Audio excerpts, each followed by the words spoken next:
got on my screen. Here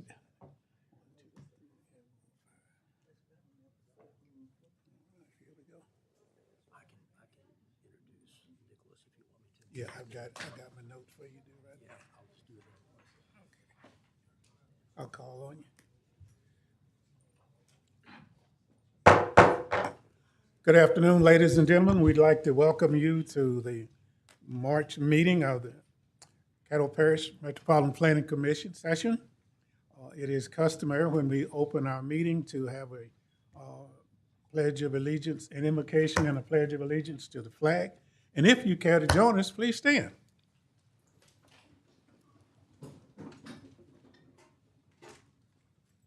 Bow your heads, please.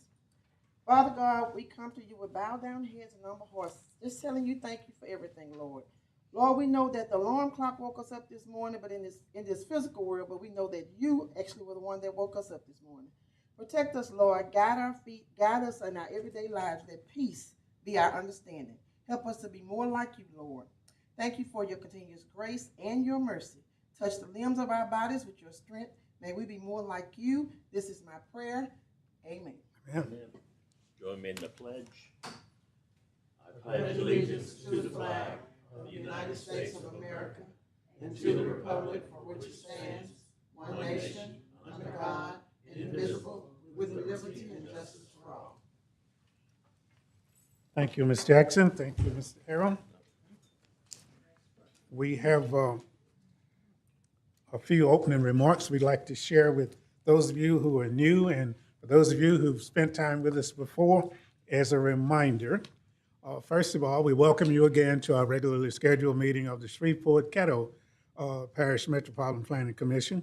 For public hearing agenda items, if you wish to make public comments on an application, we have MPC comment slips that the speakers stand down front next to the podium. For future notification purposes, it's very important that you fill out a slip and drop it in the box when you come forward to speak. So if you've not filled out a slip and you plan on speaking, please find your way up and get a copy of that to be filled out. Please state your full name when you come up, your mailing address, and zip code before addressing the board. We will in each case on the agenda in order. We'll hear from the first applicant, then those speaking in favor of the agenda item. 10 minutes will be allocated for the principal spokesperson and 3 minutes for each additional speaker. We will then hear from those wishing to speak against an application. Again, 10 minutes are allocated for the principal spokesperson and 3 minutes for each additional speaker. One representative of the application can then speak in rebuttal if you desire to do so. After hearing comments on each case, the board will then immediately deliberate and vote on that case before moving on to the next case on our agenda. Please note that when the board is deliberating, members of the public are not permitted to make any comments. Any member of the public may request a copy of the board's decision on a particular case by contacting our office at 318-673-6480 after 1 p.m. on tomorrow, or by accessing our website at shreveportcaddompc.com. For consent agenda items and other agenda items not requiring a public hearing, public comments can be made upon request by filling out a MPC comment slip.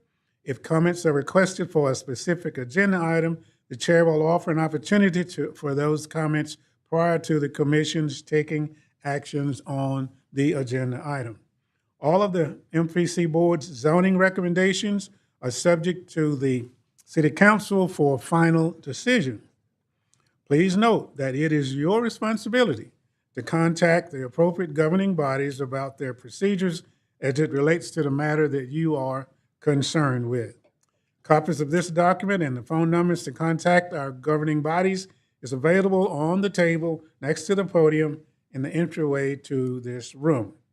As a courtesy, please remember to turn off your cell phones or put them on mute while the MPC board is in session. The commission values your testimony. We appreciate your compliance with these guidelines, and moreover, we appreciate your presence today to be involved in this particular opportunity. At this particular time, I'll ask for a motion to approve the February 4th, 2026 minutes. Motion to approve. Motion by Ms. Jackson, second by Mr. Sater. All those in favor vote yes. Oppositions vote no.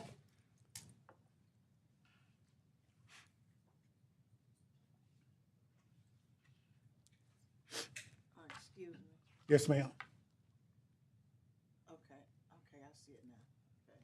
I saw another name on mine. Okay. Very good. All right, that motion carries. Thank you very much. At this particular time, we're going to pause with the items on the agenda. Turn this mic over to Mr. Stephen Jean for a special presentation that will be made. Mr. Jean?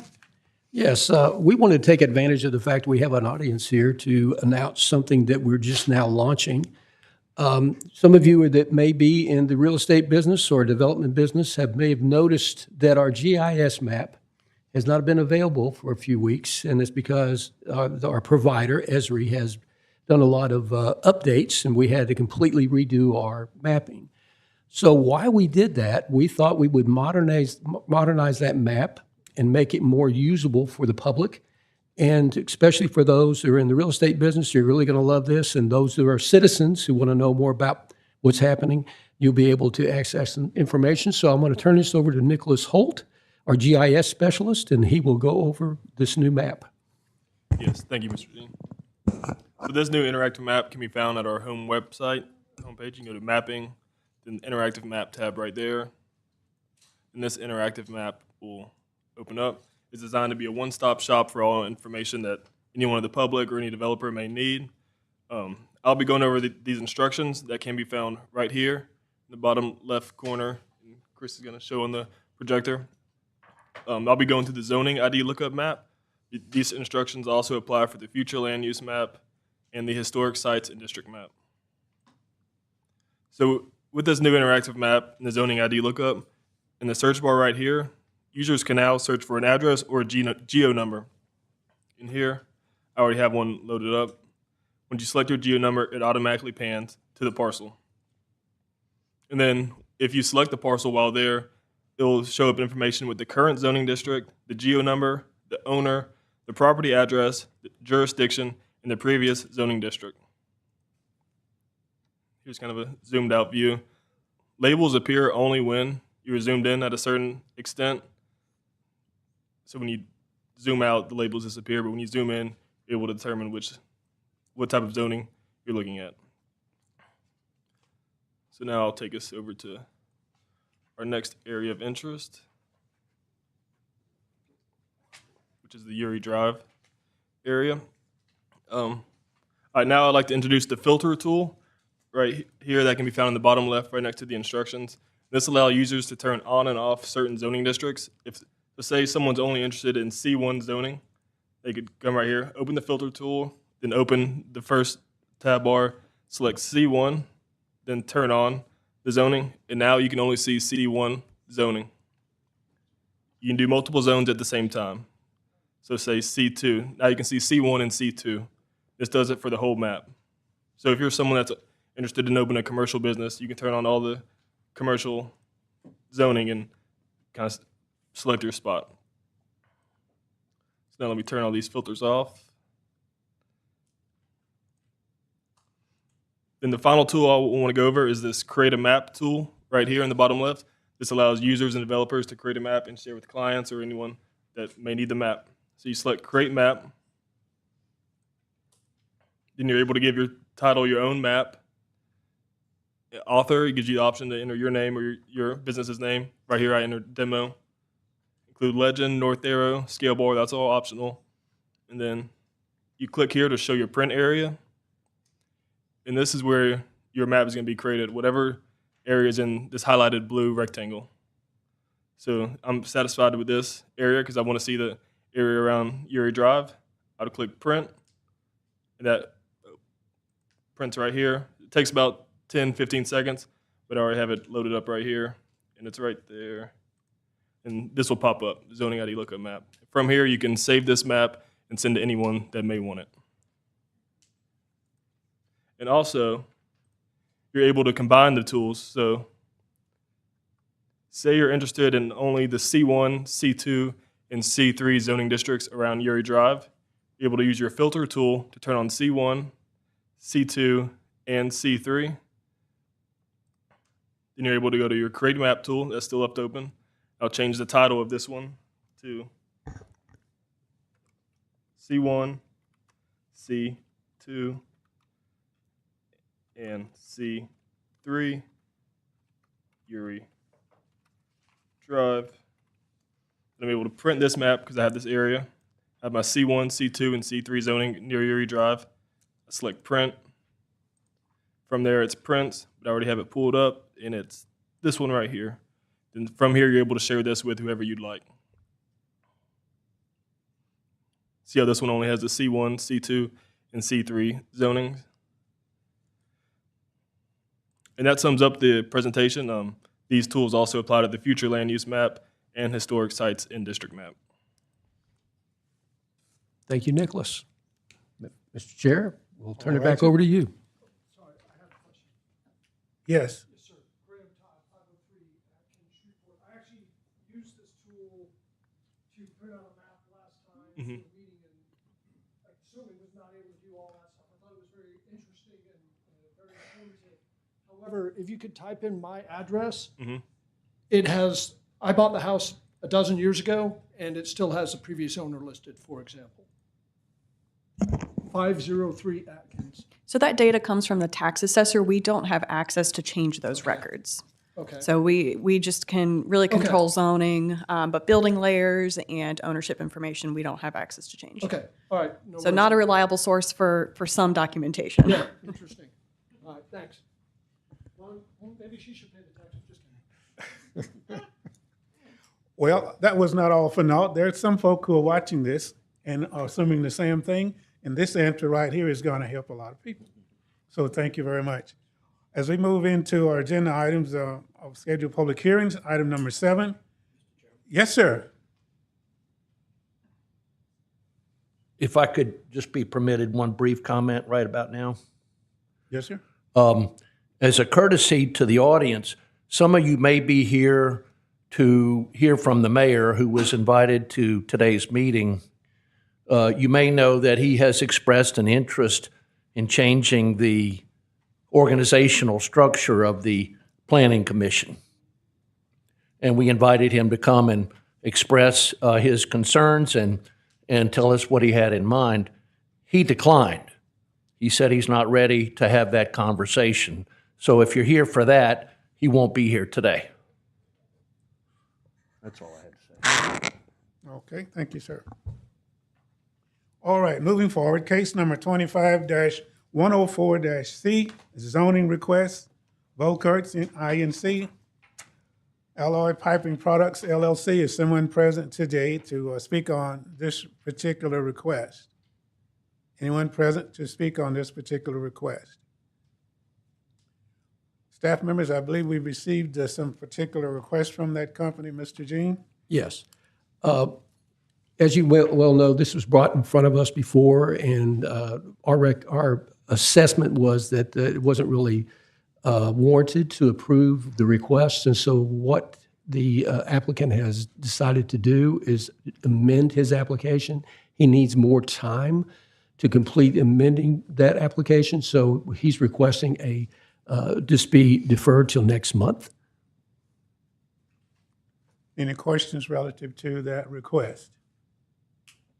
Any questions relative to that request? Hearing none, board members, what's your pleasure? Motion to defer.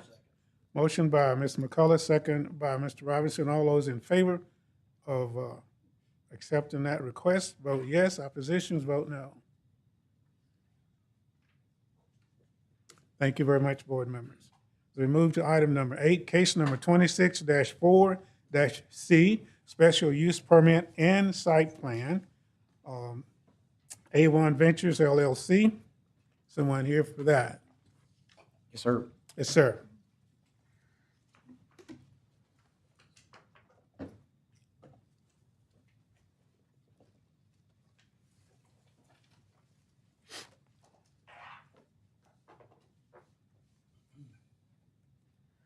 Jeff Spikes, 4740 Richmond Avenue, 71106.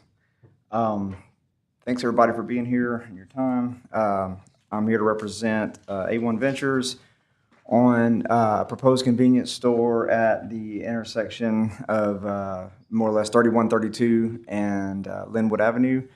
The site is about 85,000 square feet, which is about 2 acres.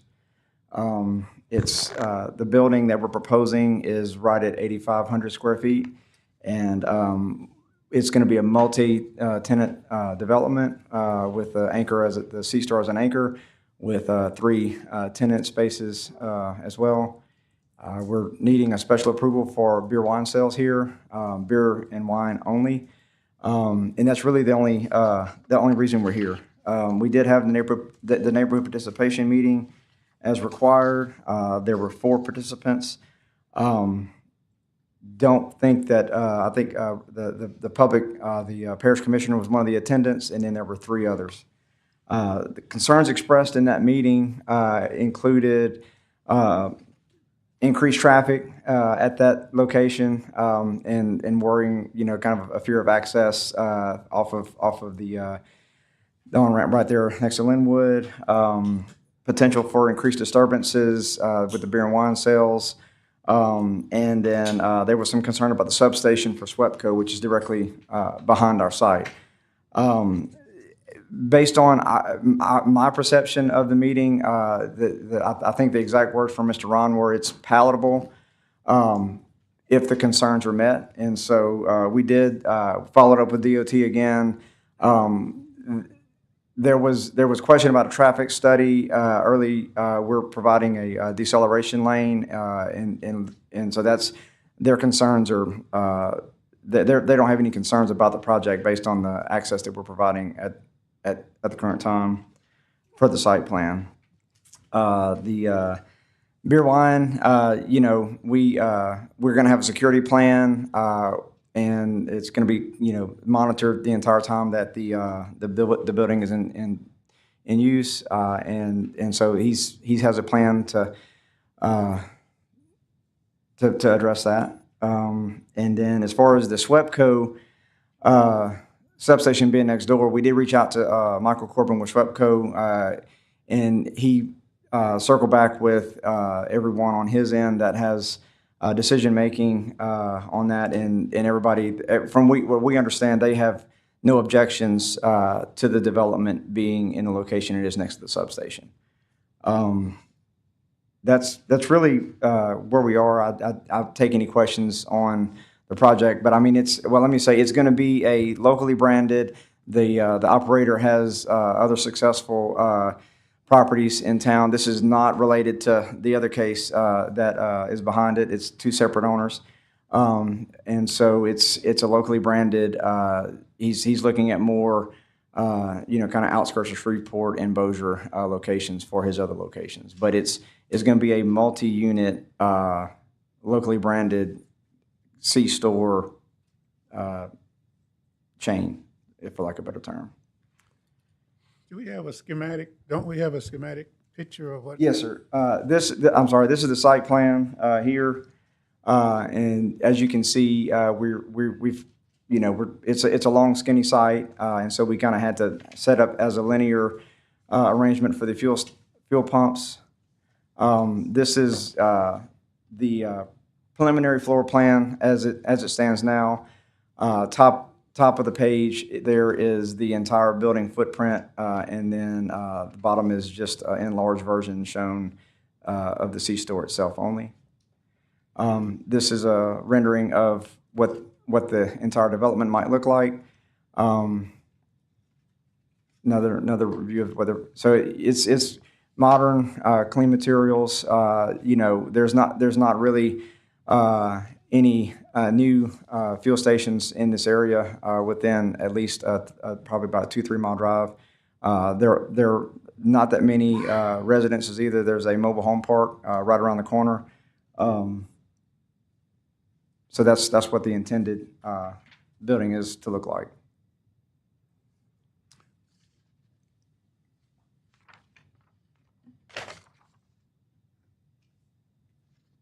All right, board members, do you have any questions for this gentleman? Mr. Robertson. Thank you, Mr. Spikes. Lighting, security, and hours of operation. Right. Lighting, we'll have a photometric lighting plan turned in with our site plan application that shows the foot candles dropping off and no light leak. Security, I talked to Jamari before the meeting. We have the security plan drafted. I just need to finish it up and get it on our letterhead and over to you. And then, I'm sorry, what was the last one, Bill? Hours of Hours operation. of operation.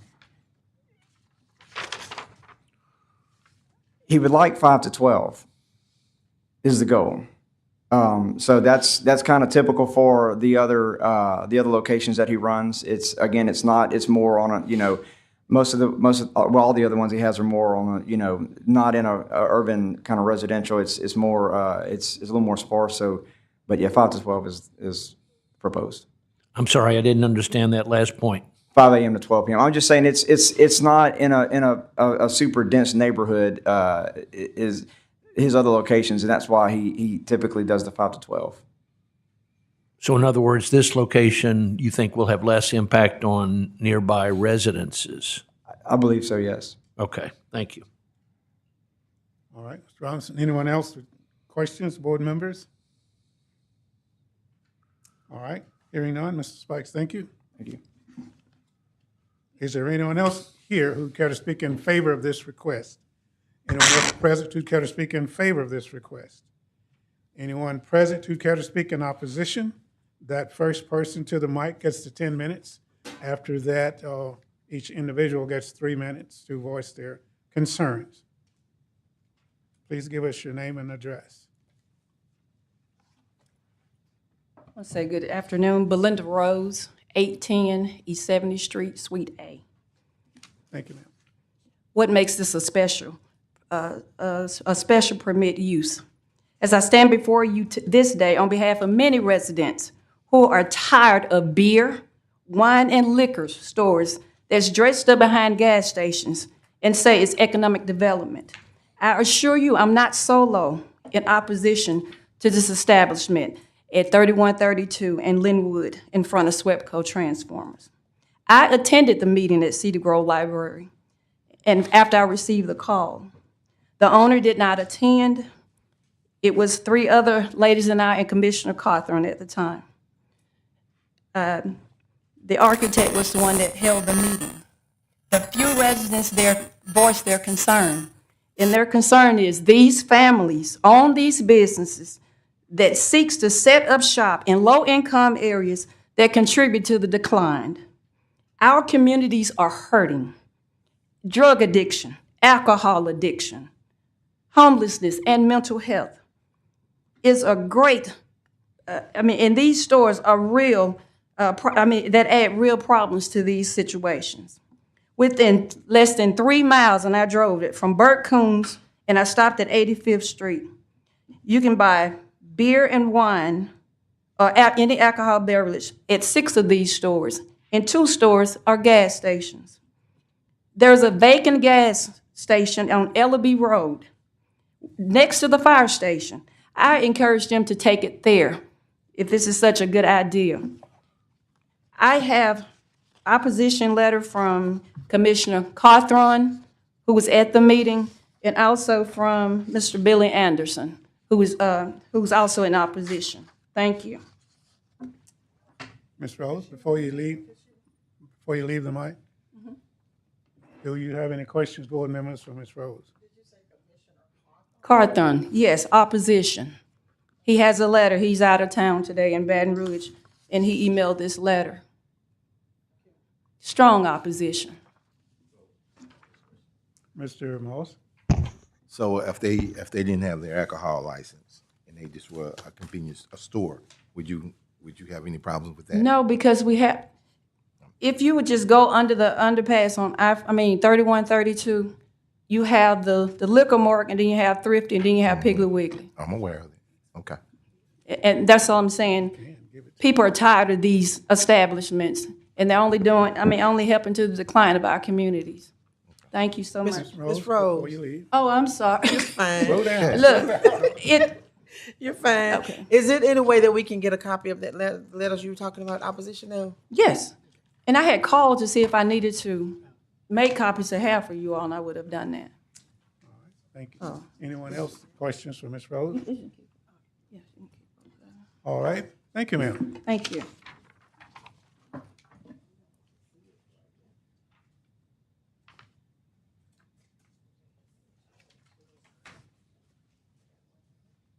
Angela Washington, 8909 Melanie Lane, 71106. I am in opposition of any alcohol,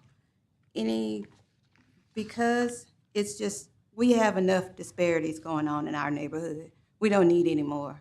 We got, and I say to this, enough. We have had enough. You can go cross the tracks to Thrifty. You got another station over there. You can go down to the other end. You got Walmart and another Thrifty, and you got eateries. So I don't know why they want to stick this right there by the Swift Coast substation. I don't think it's safe any kind of way. I think the traffic is gonna be horrible, because I don't know how the people go get back on the freeway, on 3132, because that's gonna be a problem, coming all the way from over there to the other side of the street. And it's continuous flow of traffic. I know I do it every day. Also, I don't think it's safe for you to be having a gas station near a substation. I think nobody even, and whoever is that owner, they really don't care about the people that live in that area. I think they just want to do what they want to make money. It's all about, and like I said, I've had enough. And every time you turn around, more liquor license, more this, more that. I think people need to realize I'm a respiratory therapist. I take care of so many people, so many alcoholics, and I'm tired of seeing them. So we need to think about this, what we're doing and giving out all these licenses to everybody. Just, people don't have to do it, but they do. But they're in it to make the money. I don't think this values our community anymore. I think it's gonna bring it down. I think because I think it's a disease for our community to keep running us down with that. And I think we need to stop it. Somebody needs to say enough. And I say that's enough. All right, Ms. Washington, before you leave, board members, either of you have questions for Ms. Washington? Ms. McCullough, please pull your mic down, turn it on. Had it for Mr. Rhodes. What's her name? Rhodes or Rose? But anyway, I can ask you, the community meeting that was held, did I understand it was only, how many citizens attended that meeting? It was 4 because they didn't send out the letter to everybody. But we do have a petition. Did y'all not get the petition? Okay. All right. Is it not attached? Do you know about how many names was on that petition? I could look on my phone and see. It's Pull it up. Fred. neighborhood.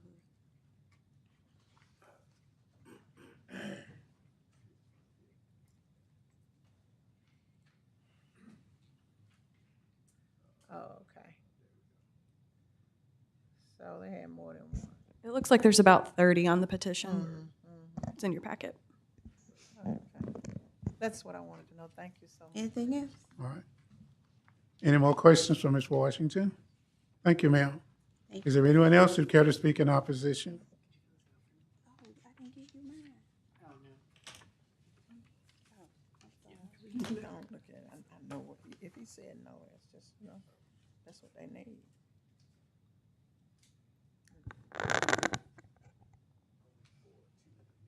Hi, good afternoon, members. I'm State Representative Tammy Phelps, which this establishment is a part of District 3.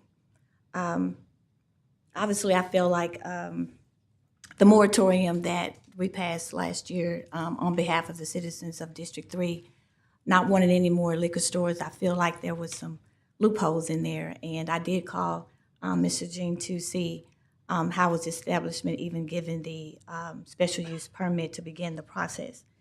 In that, I did learn that with the convenience store, just going back to the legislation came because we are business friendly. And that is where the square footage was suggested as it relates to a restaurant.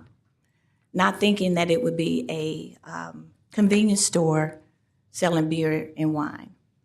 Because we heard from our constituents on last year. The questions that I raised, I would like to begin with the engineering and the concern of the traffic. I did ask the question to the office earlier. Was that the decision from the city engineers, is that a part of a written part of the packet, or was that just conversation of their visit? And if I understand correctly, that's just conversation of their visit, not documented in a part of the packet. It is documented, so we do what's called a pre-application conference with applicants that have to submit a site plan. And then, following up after the pre-application conference, we get written communication from the other departments that review. LADOTD and that review said that the applicant may have to do either a traffic impact study or a right lane off of Linwood to get into that driveway. So the applicant ultimately has to get back with LADOTD to see what's going to be required there, if anything at all. LADOTD does not approve or deny a use, though. They just look at off-site mitigation. Okay, so let me It make is sure. written down, though. That is written communication. As before the meeting or after the meeting? Before the meeting, through our site plan review process. As we are analyzing the case that's submitted to us, that's communication that happens during that time. Okay, so that was not communicated to the constituents at the meeting? I don't know.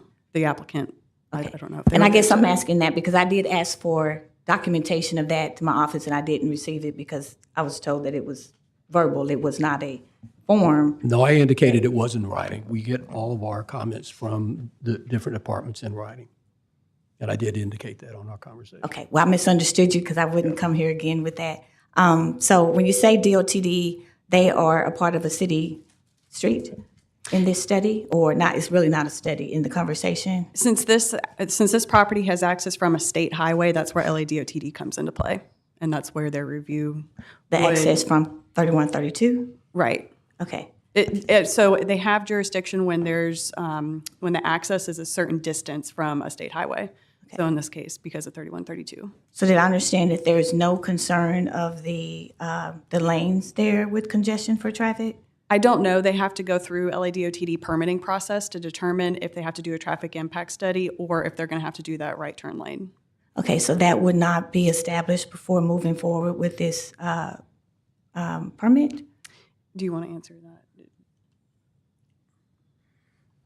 So all that happens with the traffic impact study and the issues regarding turning is whether or not there's additional off-site issues that may need to be taken care of. It's not affecting the site plan itself. And so that can be done. It is determined that it will work conceptually. They just, often want more detailed information. But as far as being able to have enough information to know whether or not that the use is able to work at this location, we have enough information for that.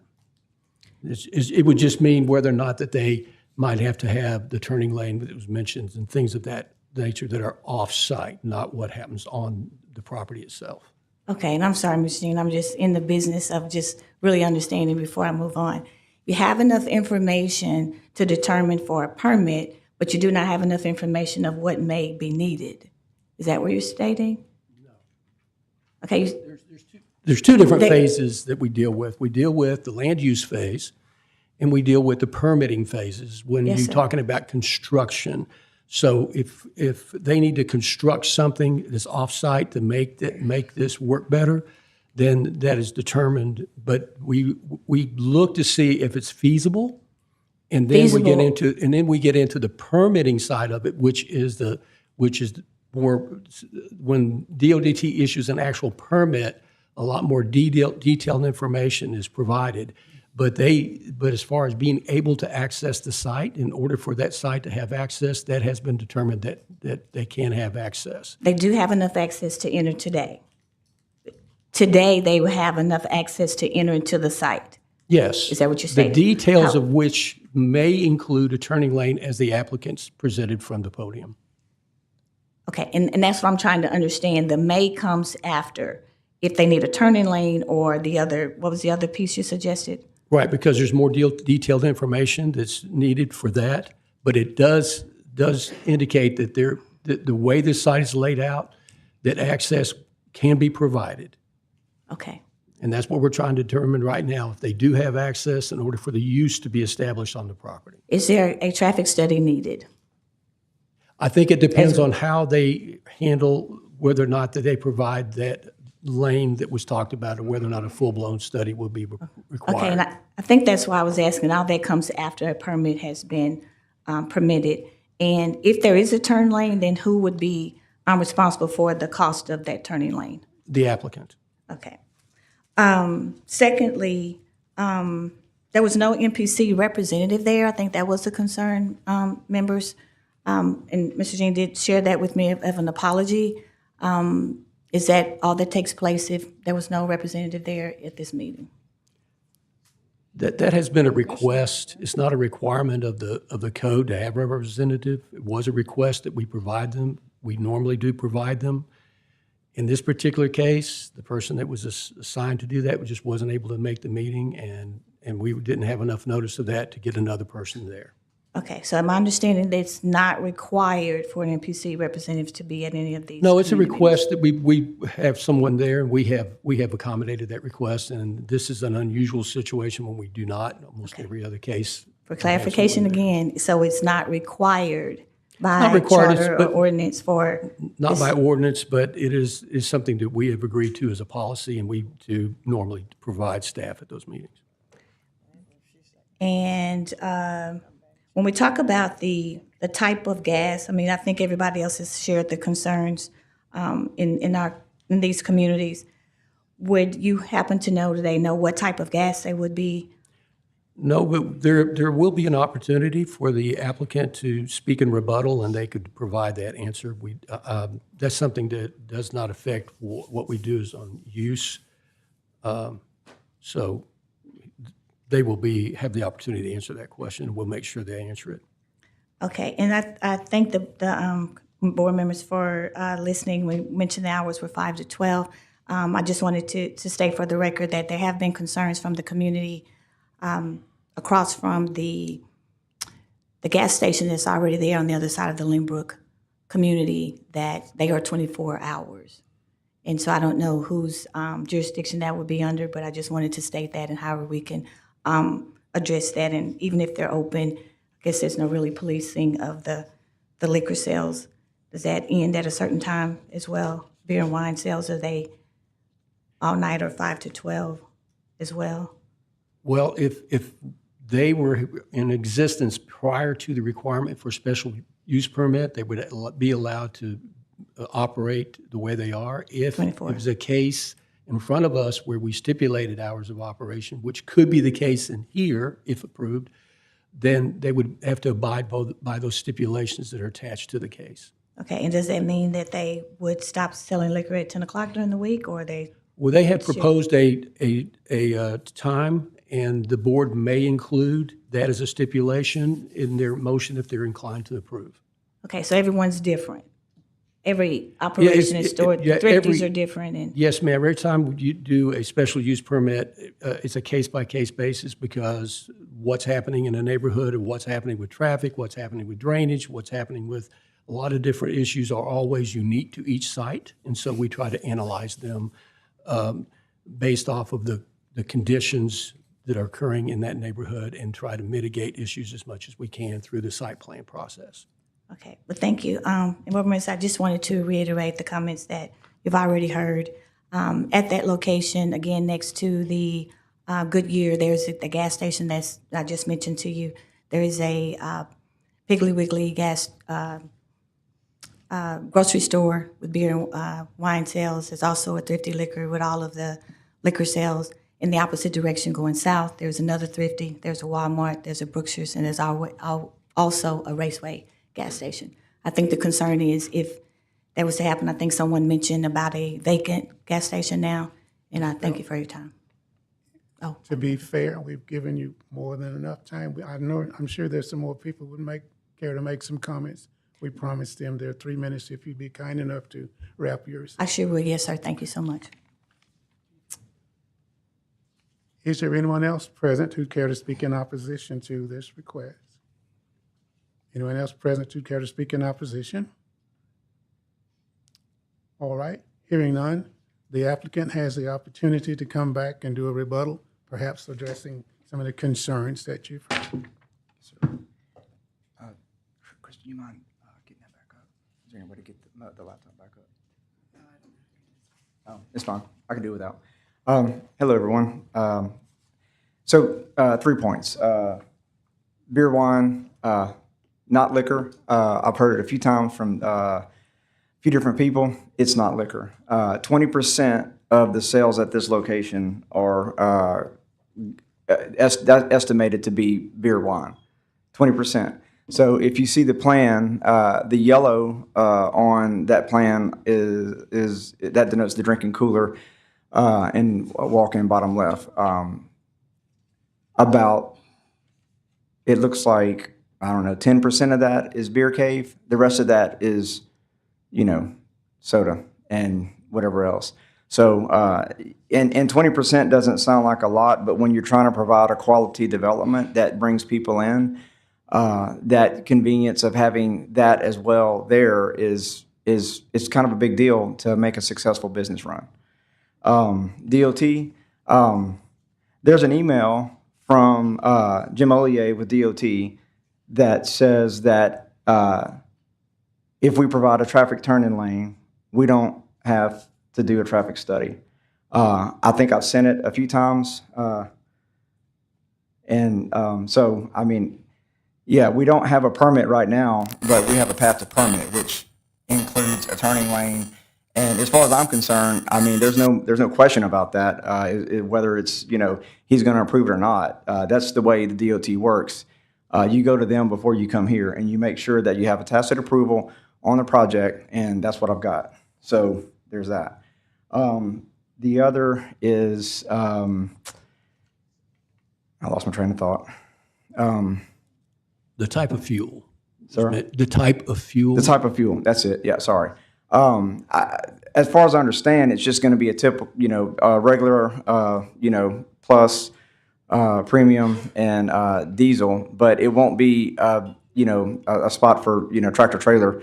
It'll be, civilian vehicle or for lack of a better, non-commercial, I should say, vehicles. Just because we don't have the site, the site is kind of tough to get in and out of with a fuel truck as it is. So, but again, that's an example of us not overbuilding the site and trying to provide a quality development. So, I mean, I understand everybody's concern, but it's not a liquor store. That's not what we're trying to be. So that's all. Thank you. Before you leave, any questions, ladies and gentlemen? Jeff, Right. is this a brand of fuel that's used, or is it generic, or? I don't know the exact brand just yet. That's kind of one of those things that gets decided during the design process. Exxon. Okay. Thank you, sir. No worries. Anybody else? Questions? Board members? All right. Thank you very much, Mr. Spade. Thank you. All right. Ms. McCullough, turn your mic. I'm reminded of a similar situation we had out on Uri Drive, and I've forgotten, but I know the agreement was due to the traffic study prior to giving the permit that the turning lane would come into an existence before you start to operate. And we've already agreed to that in Which writing. would be a Yes, ma'am. stipulation prior to operation that the turning lane would be constructed. I'm happy to add that as a stipulation. I mean, I've for me, once the DOT says that we have to do something to make a development work, it's kind of what it is. So, So yeah, are you asking if we'd be comfortable with adding a stipulation for the turn lane? Well, it seems like that's what was requested. Yeah. You said that's one of the stipulations, that the turning lane be constructed.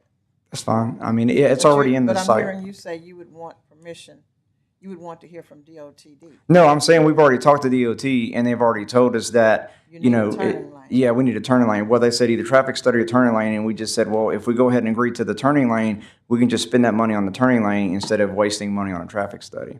Because So that's what you would be willing to do yes, ma'am. prior to, opening up your business. You'd be Yes, willing ma'am. to. Correct. Oh, that's the other, sorry, one more thing. This ordinance was not put into place until, I believe, about July or August last year. My client had already started the process to purchase the land before that went in. I just wanted to put that out there, so y'all know. The ordinance is the only reason we're here, because it is C3. So before that ordinance, it would have been used by right. And could we have gotten a liquor store there? I don't know. But I mean, he wants a quality development. He wants a place that people are going to come to on a daily basis to get food and things other than just their fix. And I mean, that's what he's, the goal is to be a. So do you have plans to sell anything beyond beer and wine?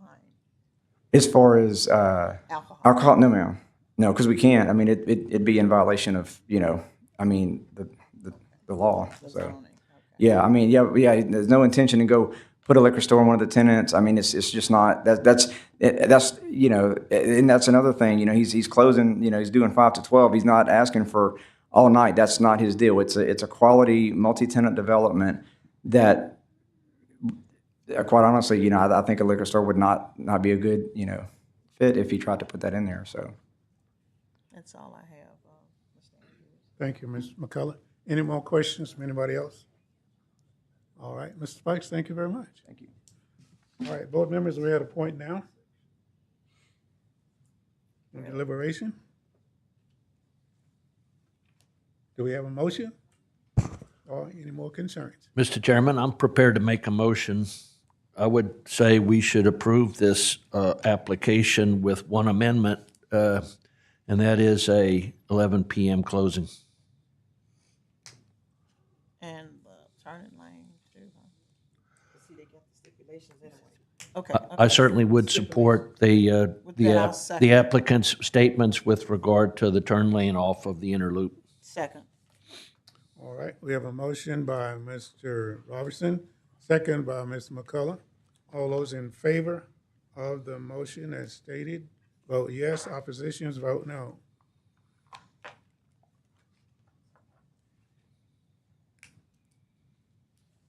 All right, that motion carries. Thank you very much, ladies and gentlemen. We'll move on to item number 9, case number 26-8C. This is M&M Capital Investments, LLC, 3100 Highland Avenue.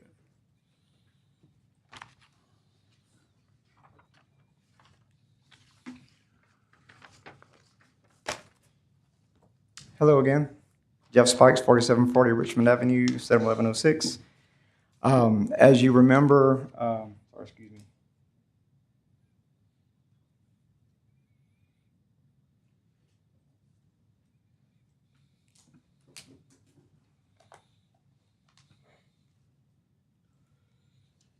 Sorry about that. We were here a short time ago to try and get this entire property zone to C2, and we were not successful.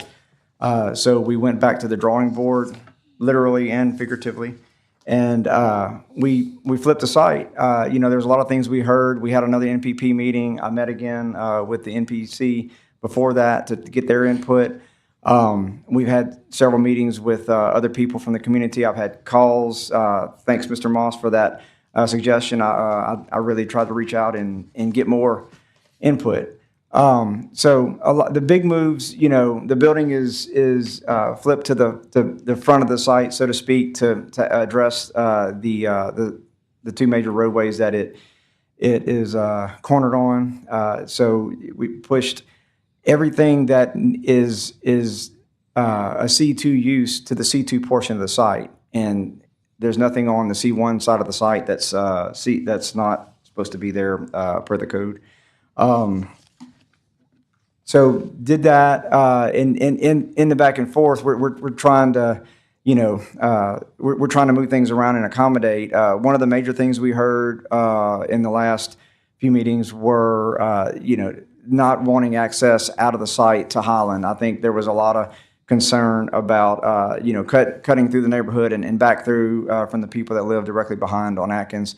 And so that was one of our first major moves. I think there was Stephen Jean, that was one of his concerns. John Paul Young was one of the early ones that, said, hey, I think we need to cut this. And so we did. And a lot of other moves. We heard in NPP that the neighbors really weren't that wild about a dog park. So we're adding a covered walk from some of the parking that got displaced from some of these moves. So we've got a large portion of the parking along the Highland Avenue side of the site that has a covered walk to get to it. And the renderings don't show that yet.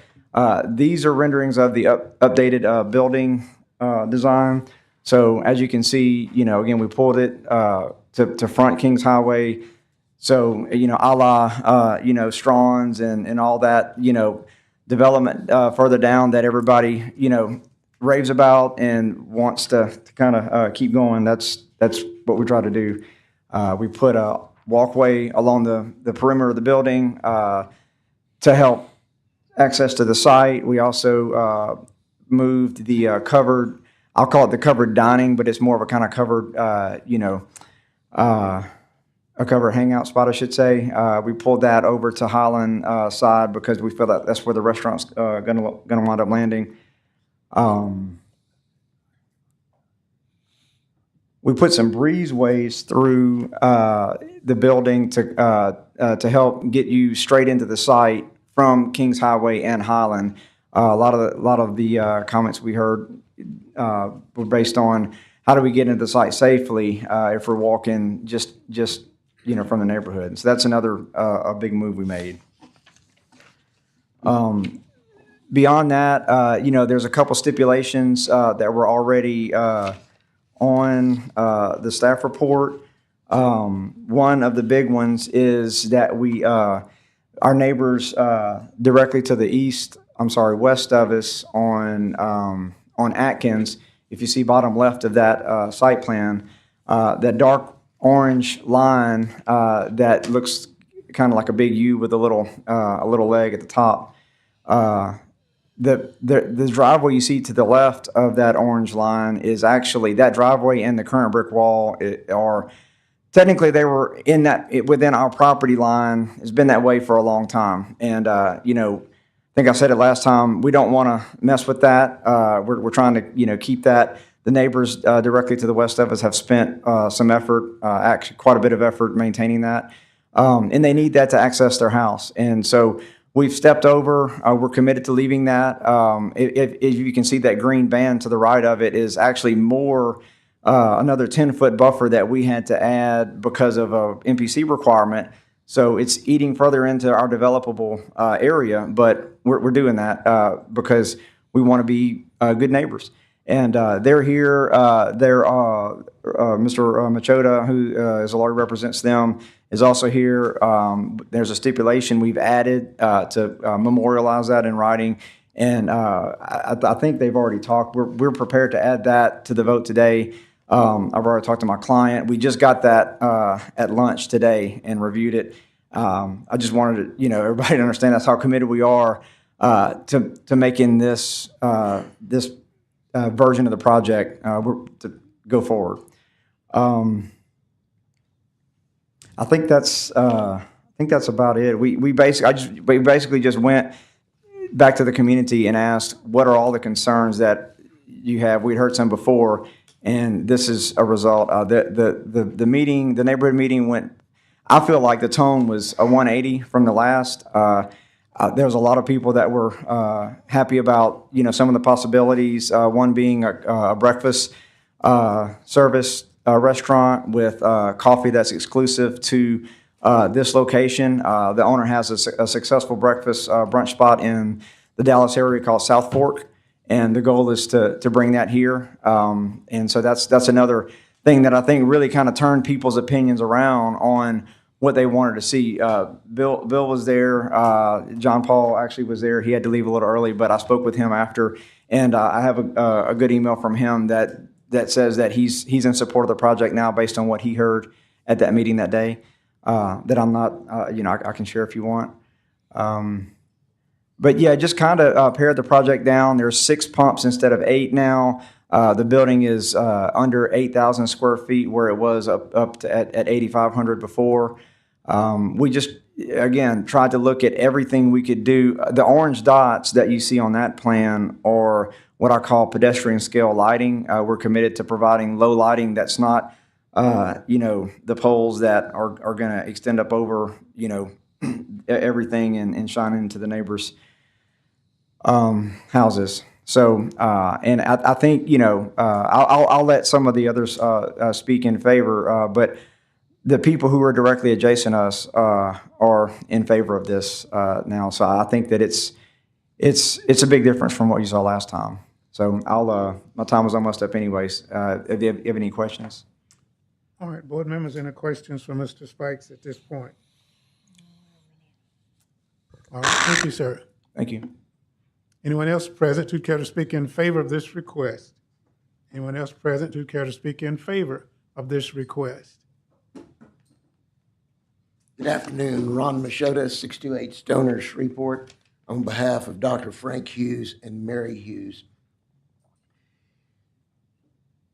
Dr. Hughes and Ms. Hughes are not in opposition to this application. Yesterday, we reached an agreement with the owners of the proposed site. We've reached the agreement pursuant to page 5 of your staff report under section 16.3.f under the UDC provides the opportunity for y'all to place additional conditions on this establishment in order to protect the health, the safety, and the welfare of the surrounding areas.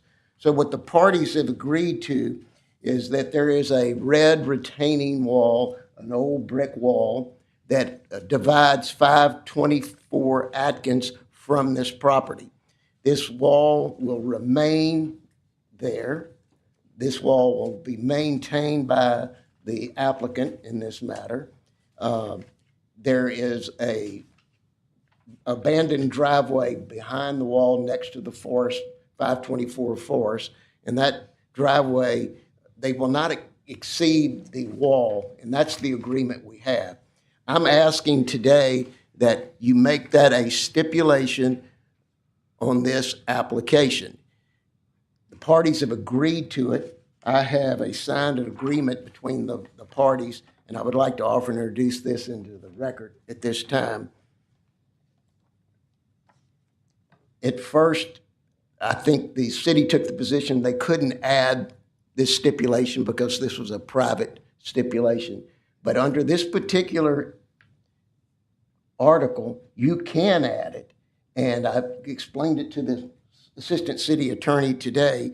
And we're not asking you to enforce it. What we're asking is that it be part of this approval today. And the parties agree to it. And I believe that you have the authority to do so under this particular article, 16.3F. All right, Counselor, before we move forward, any questions from Mr. Machota before we invite our counselor to make comments relative to what he has alluded to? All right, Mr. Tanner? Yes, I did have a chance to speak with Mr. Machota, and as we discussed earlier, my concern was mandating entering into a private agreement, enforcing a private agreement. We didn't have a copy of this earlier today, but he provided a courtesy copy. I don't believe this body should get into the business of private agreements, but if you saw fit to make a condition, maintain the retaining wall in good condition without reference to the private agreement, that would be an acceptable condition that you would have authority to do. But I would not conditioning upon a private agreement of any sort, but a condition of maintain the retaining wall in good condition would be a proper condition if this board so wished. I understand what you're saying is that this would be a part of the list of stipulations Yes. as we move forward, in perchance the board votes in favor of this request. Yes. All right. That's correct, and that's agreeable with the Hughes. Thank you. Yes, sir. Thank you. Is there anyone else present who care to speak in favor of this request? Yeah,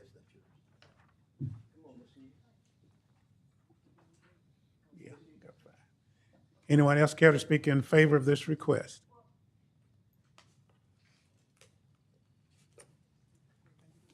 My name is Mary Hughes, 524 Atkins Avenue. We've been to all the meetings, and the last meeting was an informal meeting, and there wasn't, that I heard, anything said about, anything negative said, and it was moving forward. And we looked at what was done by the people proposing everything, and they had made a lot of concessions for us. I don't know how many, but there were a lot. So it just felt to us like that this was moving forward. And of course, we were very personally involved because of this part that Ron Machota has just discussed. So we are wanting to move with the whole community, and we have been trying to legalize our part, which has been there way over 50 years from what, back with Don Seafood. So we were trying to claim, so it wouldn't encroach upon our garage apartment and our whole place. It's more than just a driveway. It goes into our yard more than that. So anyway, I just wanted to say we want to go along with the community, and we're very appreciative of all the things that they've done to make it more agreeable to what needs to be. We don't love having gas, and we don't love having beer and alcohol and wine. But it is what it is, and this has been a terrible place ever since Don's burned down. And so that's all I wanted to say. All right, Ms. Hughes, any questions for Ms. Hughes? Any questions for Ms. Hughes? Thank you, ma'am. Appreciate it. Anyone else care to speak in favor of this request?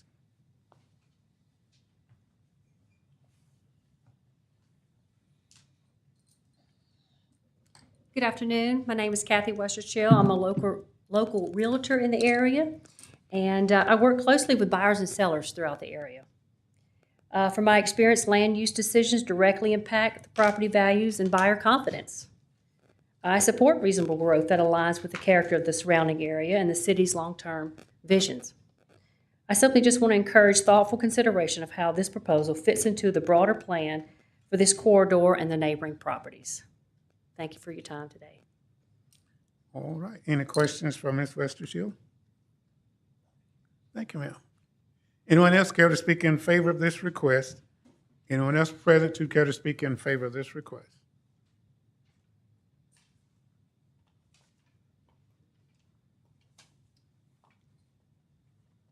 My name is Frank Hughes. My wife Mary just spoke a moment ago. We have been, we live at 524 Atkins Avenue, Shreveport, 71104. We have lived at 530 Atkins for the last 30 years. We improved that house extensively since we bought it 30 years ago. We love the neighborhood. We bought the house next door when Don's burned down, primarily to protect our property. We never intended to move there, but we worked on it for 5 years. It turned out to be so nice, we decided to downsize there. So that's where we are now. We're in a much smaller home. We love it. We're right next door to this immediately. A red brick wall separates us from this project we're talking about. And we've been very impressed with Jeff's spikes and all that he's done to try to make this palatable for us. They've improved the project many times. They made it smaller. They got more trees. We don't like the beer and wine or the gas, but if that's what it has to be, this is the best thing we're going to get as far as I'm concerned. It's been very carefully thought out, and we appreciate his consideration. So that's how we feel about it. And we're going to be impacted more than most. We're literally just a brick wall across from this project. So we're going to be there. If there can be bright lights, it's going to affect us more than anybody. Noise will affect us more than anybody else. So we want it to be exactly what they say it's going to be. And I believe Jeff Spikes is going to make it that way. We appreciate it. And we appreciate Ron Machota coming here to make sure our brick wall stays there. We've invested in making that look better and raising the wall about 3 or 4 feet higher. And it's more attractive now than it was. So we appreciate that, and thank you for your time. All right, Mr. Hughes, any questions for Mr. Hughes? Thank you, sir. Thank you. Anyone else care to speak in favor of this request? Anyone else care to speak in favor of this request? Are there persons who care to speak in opposition? First spokesperson gets 10 minutes. The subsequent followers, 3 minutes.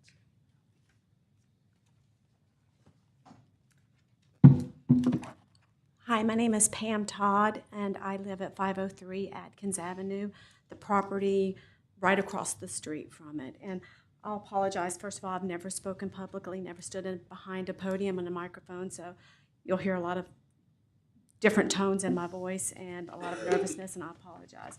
I'd like to first start by reading a letter that our neighbor 2 doors down, which also lives in front of the property, wanted me to speak on her behalf. It says, I, on Andy Augustine Billy, give Pam Todd permission to speak the following statement on my behalf. I am currently traveling to Pittsburgh for a conference. Dr. Abe is actually a professor at Centenary College, so she has a lot to do in the community as well as that she lives in the community. Good afternoon, my name is Andy Augustine Billy, and I live just 500 feet from the proposed site. I'm here today to formally oppose the development of a gas station with a liquor store. I understand that Mr. Spikes clarified there's this. Can you get a little closer to the mic? Pull the mic down for it, please, Chris. All right, thank you. He said that, you know, just to clarify, it's beer and wine and not liquor, but it is kind of a catch-all phrase that people use, and Dr. Abe is aware of that. So, So it says, I'm here today to formally oppose development of gas with a liquor store. This project would directly harm my family and our neighborhood. As a parent, safety is my top priority. Gas stations and liquor stores attract late night traffic, noise, loitering, disruptive behavior, all of which are not compatible with a residential area. This would negatively impact our community's peace and security. The proposed development will increase traffic congestion to pedestrians, especially in a neighborhood with small children. It would make walking, biking, and outdoor play riskier. She has a 9-year-old and a 6-year-old. The proximity of a liquor store also increases the likelihood of impaired driving. With alcohol so close to homes, the risk of accidents and unsafe driving would go up, jeopardizing the safety of families in the area. Gas stations bring environmental concerns.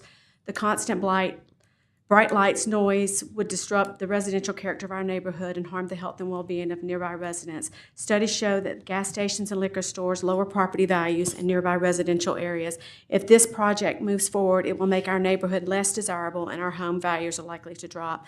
The proposal creates an overconcentration of similar businesses in a small area. It serves commercial interests, not the residents who would bear the negative consequences. And then she just closes and says, thank you. Now, as far as a resident in the community, I wanted to address 2 things, and I've prayed about this, and I didn't know which way to go. So I'm going to go with the positive first.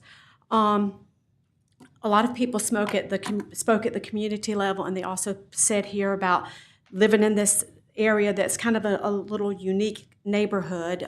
We have like 100-year-old homes on ours, and we were talking about just how beautiful are, how wonderful it's lived there. But I wanted to say something about our community that you can't see just by driving by it. And this is another thing that makes it so special.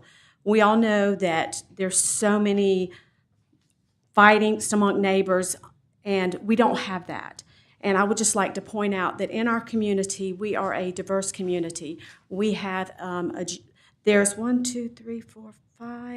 6 homes on one side, 1, 2, 3, 4, if I'm counting right on the other. In this community, we have representatives of the Jewish faith, we have Muslim faiths, we have Christian faiths. We have 4 immigrants just on our little block, someone from England, someone from Scotland, someone from Haiti, and someone from France. We all have different colors of skins. We come from all different environments, but what we have is something special. We have never had any type of disagreement. We know each other. I know everybody by name. We know our children. We know each other. And how many of us can say that we really and truly know our neighbors? But we do. And I just wanted to focus on that first. I wanted to speak as a resident, particularly against the proposal in section 16.3.E1 when it's talking about the design, location, and operating plan of the special use permit must be in such that public safety, health, and safety and welfare are addressed. And I actually did some research, and it kind of backs up what Dr. Abe was saying. And honestly, I don't have the time, and I don't want to bore you with it. I just want to really, I've got like 5 different research things, but I found one that addresses off-premise consumption of alcohol sales. And what this study shows, this is like a study that was done over 10 to 15 years that looked at on-site consumption versus off-site. And what they found, and what the purpose of the study was to look at drug overdoses, but what they found in here supports everything that she says, that more alcohol outlets are generally found in economically depressed areas. The type of alcohol outlet may impact neighborhood drug overdoses, and this is why they did the study. Unlike on-premise outlets, off-premise alcohol outlets can sell beverages in large quantities distributed to people who aren't monitored by servers, and they're left to drink in nearby uncontrolled environments such as cars, parking lots, and stuff. And it says just all the negative consequences of it. And so I don't know if y'all want this, if y'all want to read it or me to continue, but I don't want to use the majority of my time for this. From that, I wanted to talk about what was said last time. One of the gentlemen raised the question that it seems like what you're proposing is more of a highway thing and not a neighborhood thing. And the gentleman in their defense said, it is King's Highway. And I wanted to just bring to everyone's attention, yes, it sits on Kings Highway, but the address to this is 3100 Highland Avenue. This is a community, and when you make it a highway proposal, it kind of takes away the personal aspect of a neighborhood community. So I just wanted to bring that to attention. Then I wanted to talk about today, Mrs. Hughes came up and spoke in defense. She literally told me yesterday, she turned around and said it to me today, that she is not in favor of it. She's not against it, but she's not in favor of it. The gentleman said that he called several people and met with them in the neighborhood. To my knowledge, they're the only one who received a phone call. I live right across the street. Mr. Cairns, my neighbor, lives in Dr. Abe. We're the closest next to the Hughes in proximity. No one reached out to us. No one. And they are making concessions, and I think it's a great deal for the Hughes. I'm thankful that if this does go through, that their property is being protected. So I am thankful for that. Mr. Hughes also said, well, we weren't really crazy about it, but if that's what it has to be, then it has to be. But it doesn't have to be. And I'm asking y'all to consider that. When he met us at the community meeting, and they said there wasn't a lot of objection, we weren't really given a choice. Yes, they made concessions. They heard us. They did this, and that. But we've said all along, we don't need alcohol.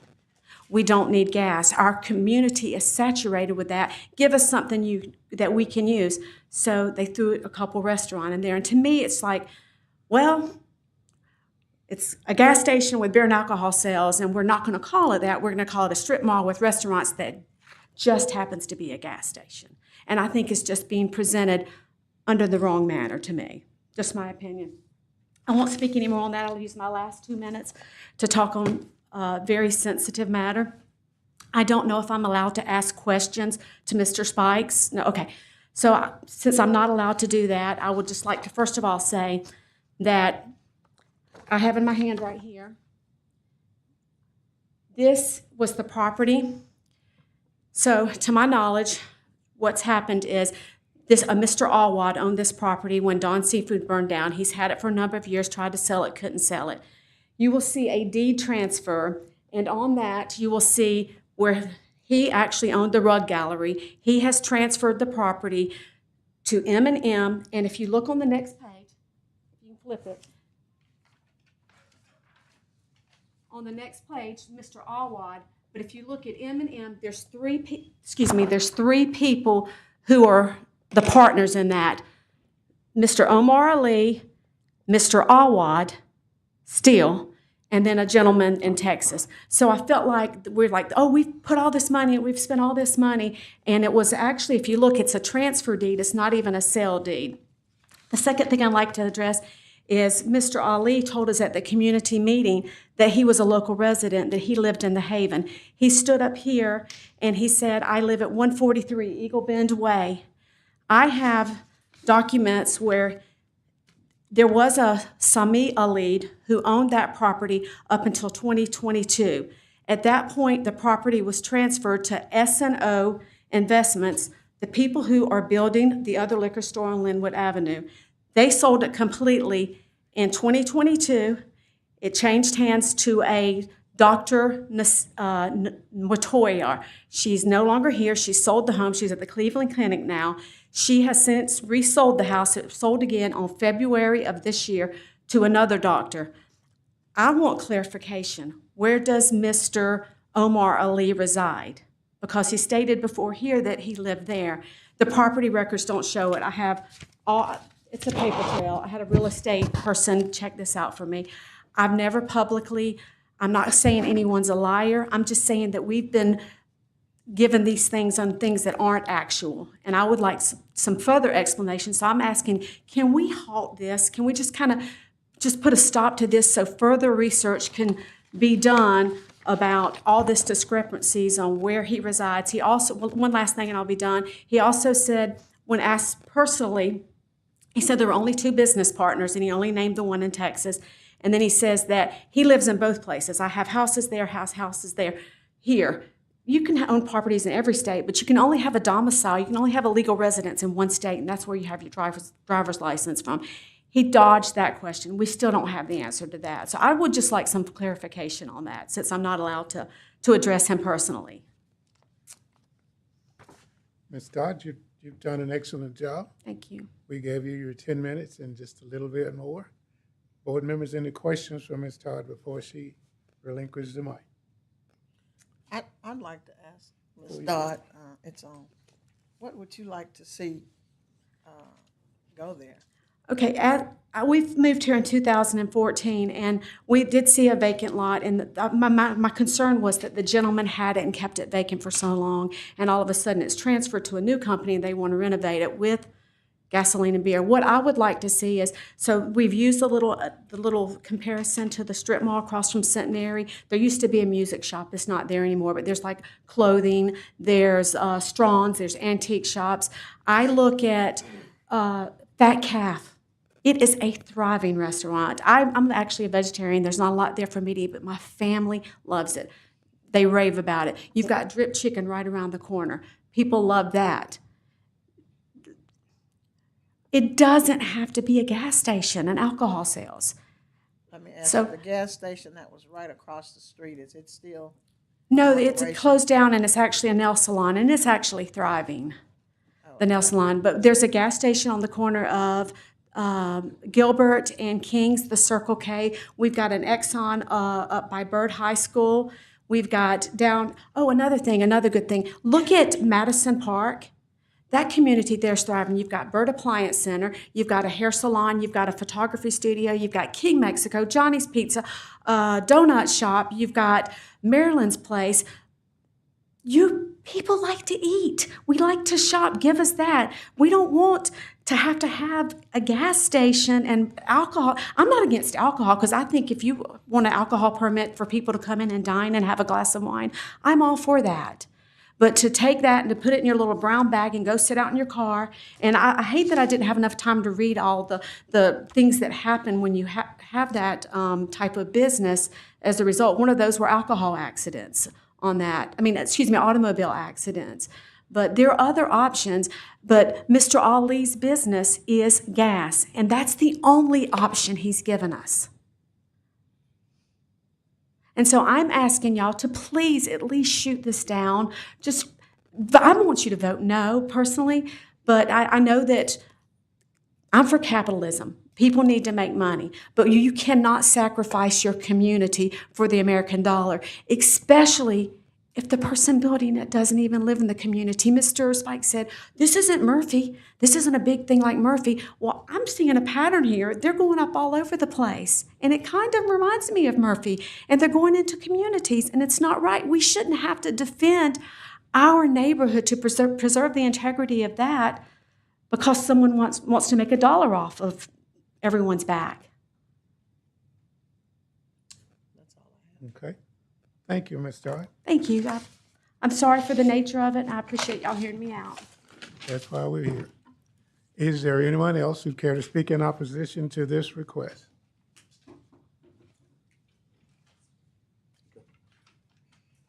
Good afternoon, Mr. Chairman, members of the board.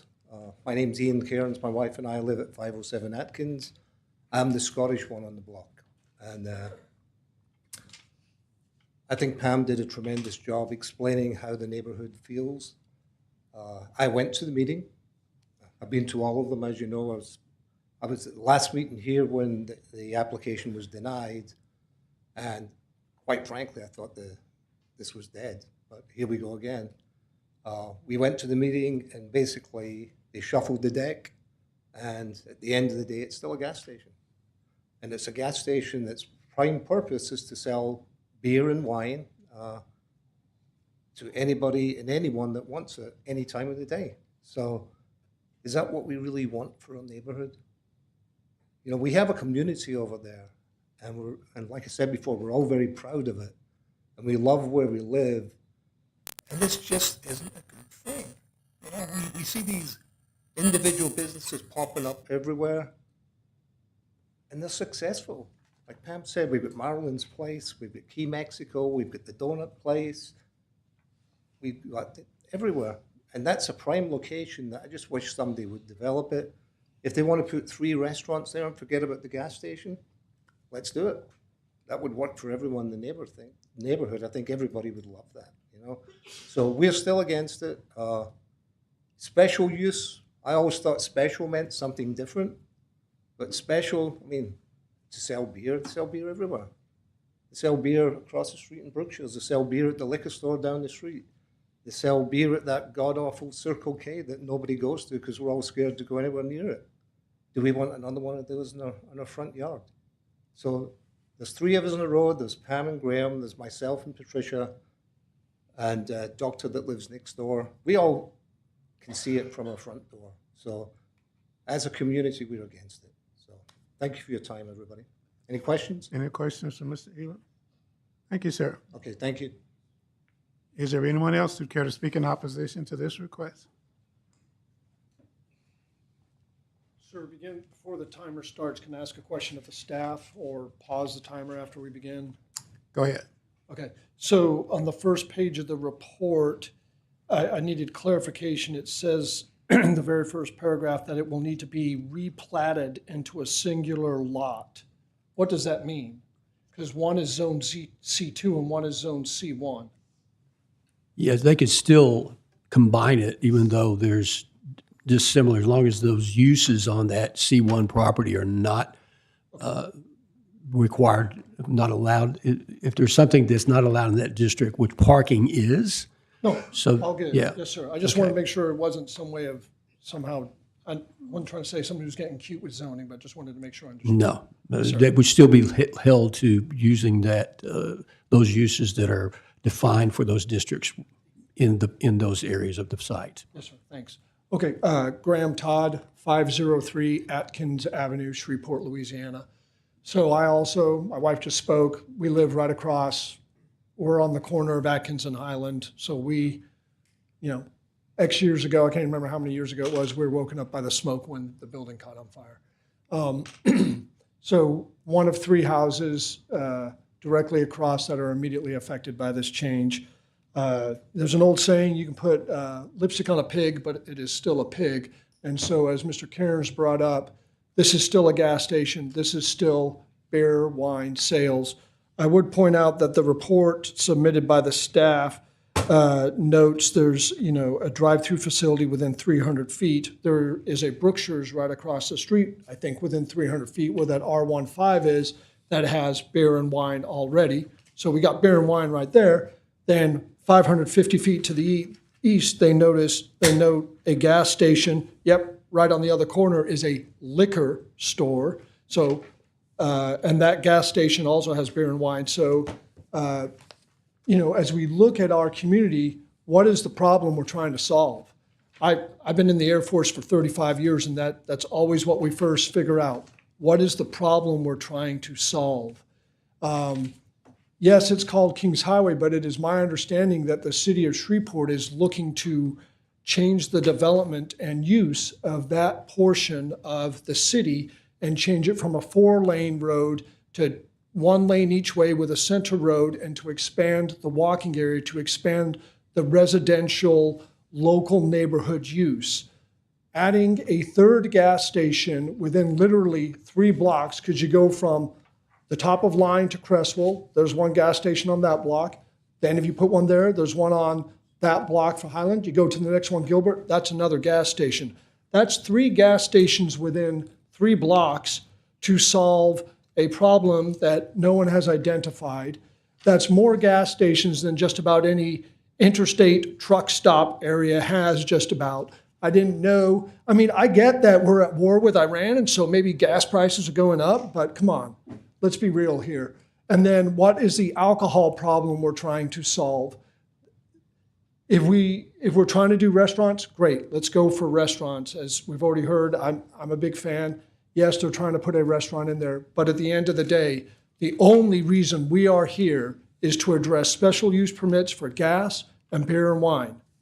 And no one has explained what the problem is in our community that we're trying to do to make our community better by adding those activities there. Thank you. Thank you very much, Mr. Todd. Any questions for Mr. Todd? All right, sir, thank you very much. Is there anyone else present who care to speak in opposition to this request?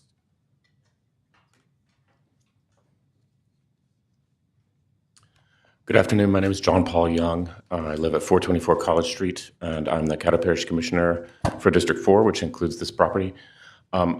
I did send an email to Mr. Spikes saying that I looked forward to supporting what the community supported.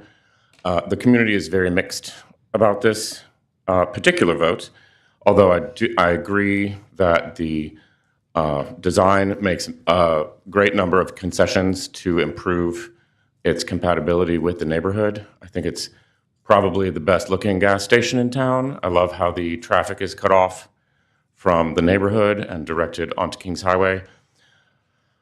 What I want to speak to you about is, so I would, this would be a hard vote for me if I was having to make it, and I do have to make hard votes, so I sympathize with your position for it, on it. But what I want to speak to you about is the difference. It's a philosophical difference between zoning and planning. So zoning tries to put compatible things next to each other, and planning tries to make the future of an area better. And of course, there's a subjectivity in what makes it better. But the temptation in zoning is when you have, for instance, a use that requires a special use permit, like beer and wine sales, and then you say, well, we're allowing beer and wine sales here, so next to it, it's reasonable that they could sell beer and wine too. Or we have a gas station here that takes a special use permit in the zone, so it's reasonable that you could have another gas station right next to it. But planning works in the opposite direction for certain types of uses. For instance, things that produce pollution or things that produce intoxication in the population and drive down property values. If you allow zoning to concentrate these all into an area continuously without a break, then you move away from smart planning that makes a community better, that makes property values go up. And last time I talked about how sensitive this neighborhood was because it's right on the border of a neighborhood whose properties have plummeted and the houses are always on fire, that kind of thing. So I just want to encourage you to maybe delay, maybe take your time not to approve another gas station in a string. This is going to be an entirely gas station area. There's one on every block if this is approved. And there's going to be beer and wine sold on every block if this is approved for takeaway. So I just want to caution you to think more about planning than zoning in this case, because this area needs a good plan, and the neighbors are trying to put together a really good plan to make it a place where everyone will want to live and visit. And as you've heard, nobody wants another gas station. There's not any reason to think it's in demand, and the same is true of beer and wine. So I just want to thank you for your consideration. Mr. Young, before you take your seat. Certainly. Go ahead. I know they had meetings and everything, but the community has a good plan. Have y'all sat down with him and talked about that plan? Have y'all sat down with the developer to talk about the plan? Yes, so the plan that I was referring to is the road diet of Kings Highway, of which Mr. Spikes is very aware. All right. All right. Any more questions for Mr. Todd? Thank you, sir. Thank you all very much. Is there anyone else present who care to speak in opposition to this request?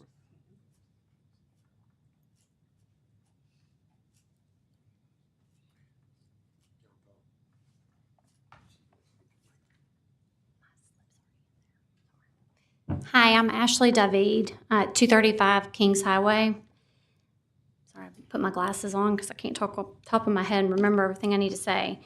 I appear before the MPC in an effort to prevent another property in my neighborhood from being granted a special use permit for the installation of fuel tanks and for the retail sales of alcohol. The proposed gas station sits within feet from many residences and will greatly affect the quality of living in this historic neighborhood in terms of safety, quality of life, and property values. In addition to my home being within a few blocks from this location, I also have significant investment in many residential properties that will be affected as well. The inherent environmental risks that are associated with the gas station most certainly should be taken into account. There's always a risk to tanks failing in some capacity, whether big or small, and the threat of possibly contaminating the groundwater in this residential area is not worth the risk to the property owners and citizens that would be affected by such an event. As the Commission is well aware, there's already a Circle K gas station and convenience store in the very next block that more than serves the need of fuel in this area. There are fuel tanks that still remain in the ground at the old Highland convenience store that's now a nail salon. They're still there. And they are still active. There's an environmental concern and a corrective action plan with the state right now to remediate the concerns.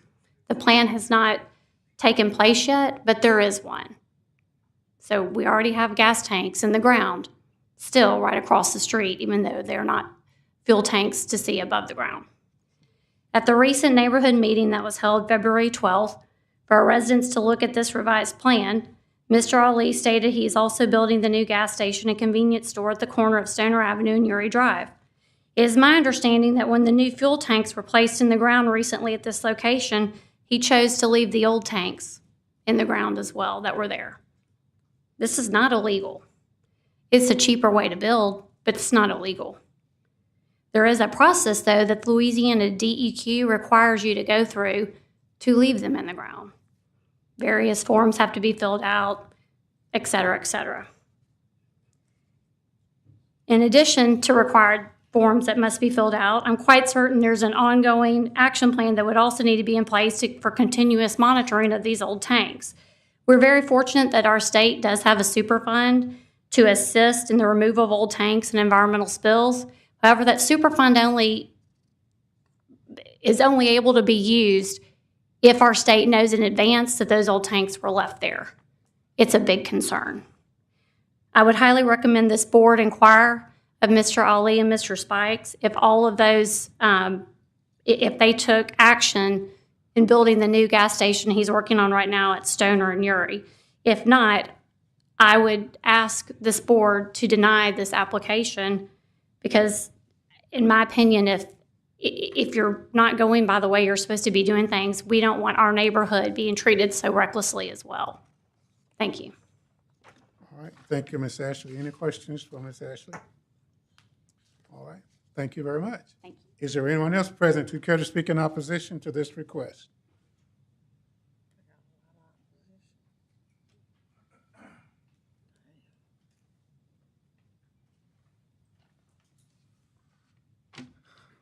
Hello, my name is John B. Atkins III. I live at 235 Kings Highway, where my office is at 235 Kings Highway in Shreveport, Louisiana, approximately 2 blocks from this lot. I once again am before y'all to speak against this proposed gas station on Kings Highway.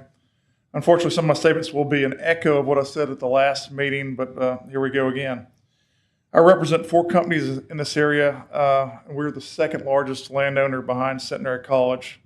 We own approximately 2 half blocks of Kings Highway between Centenary Boulevard and Gilbert, and we have a vested interest in what goes into this site and a vested interest in this community, in this neighborhood, a long-term vested interest, not a short-term fix to put something in its spot at this location.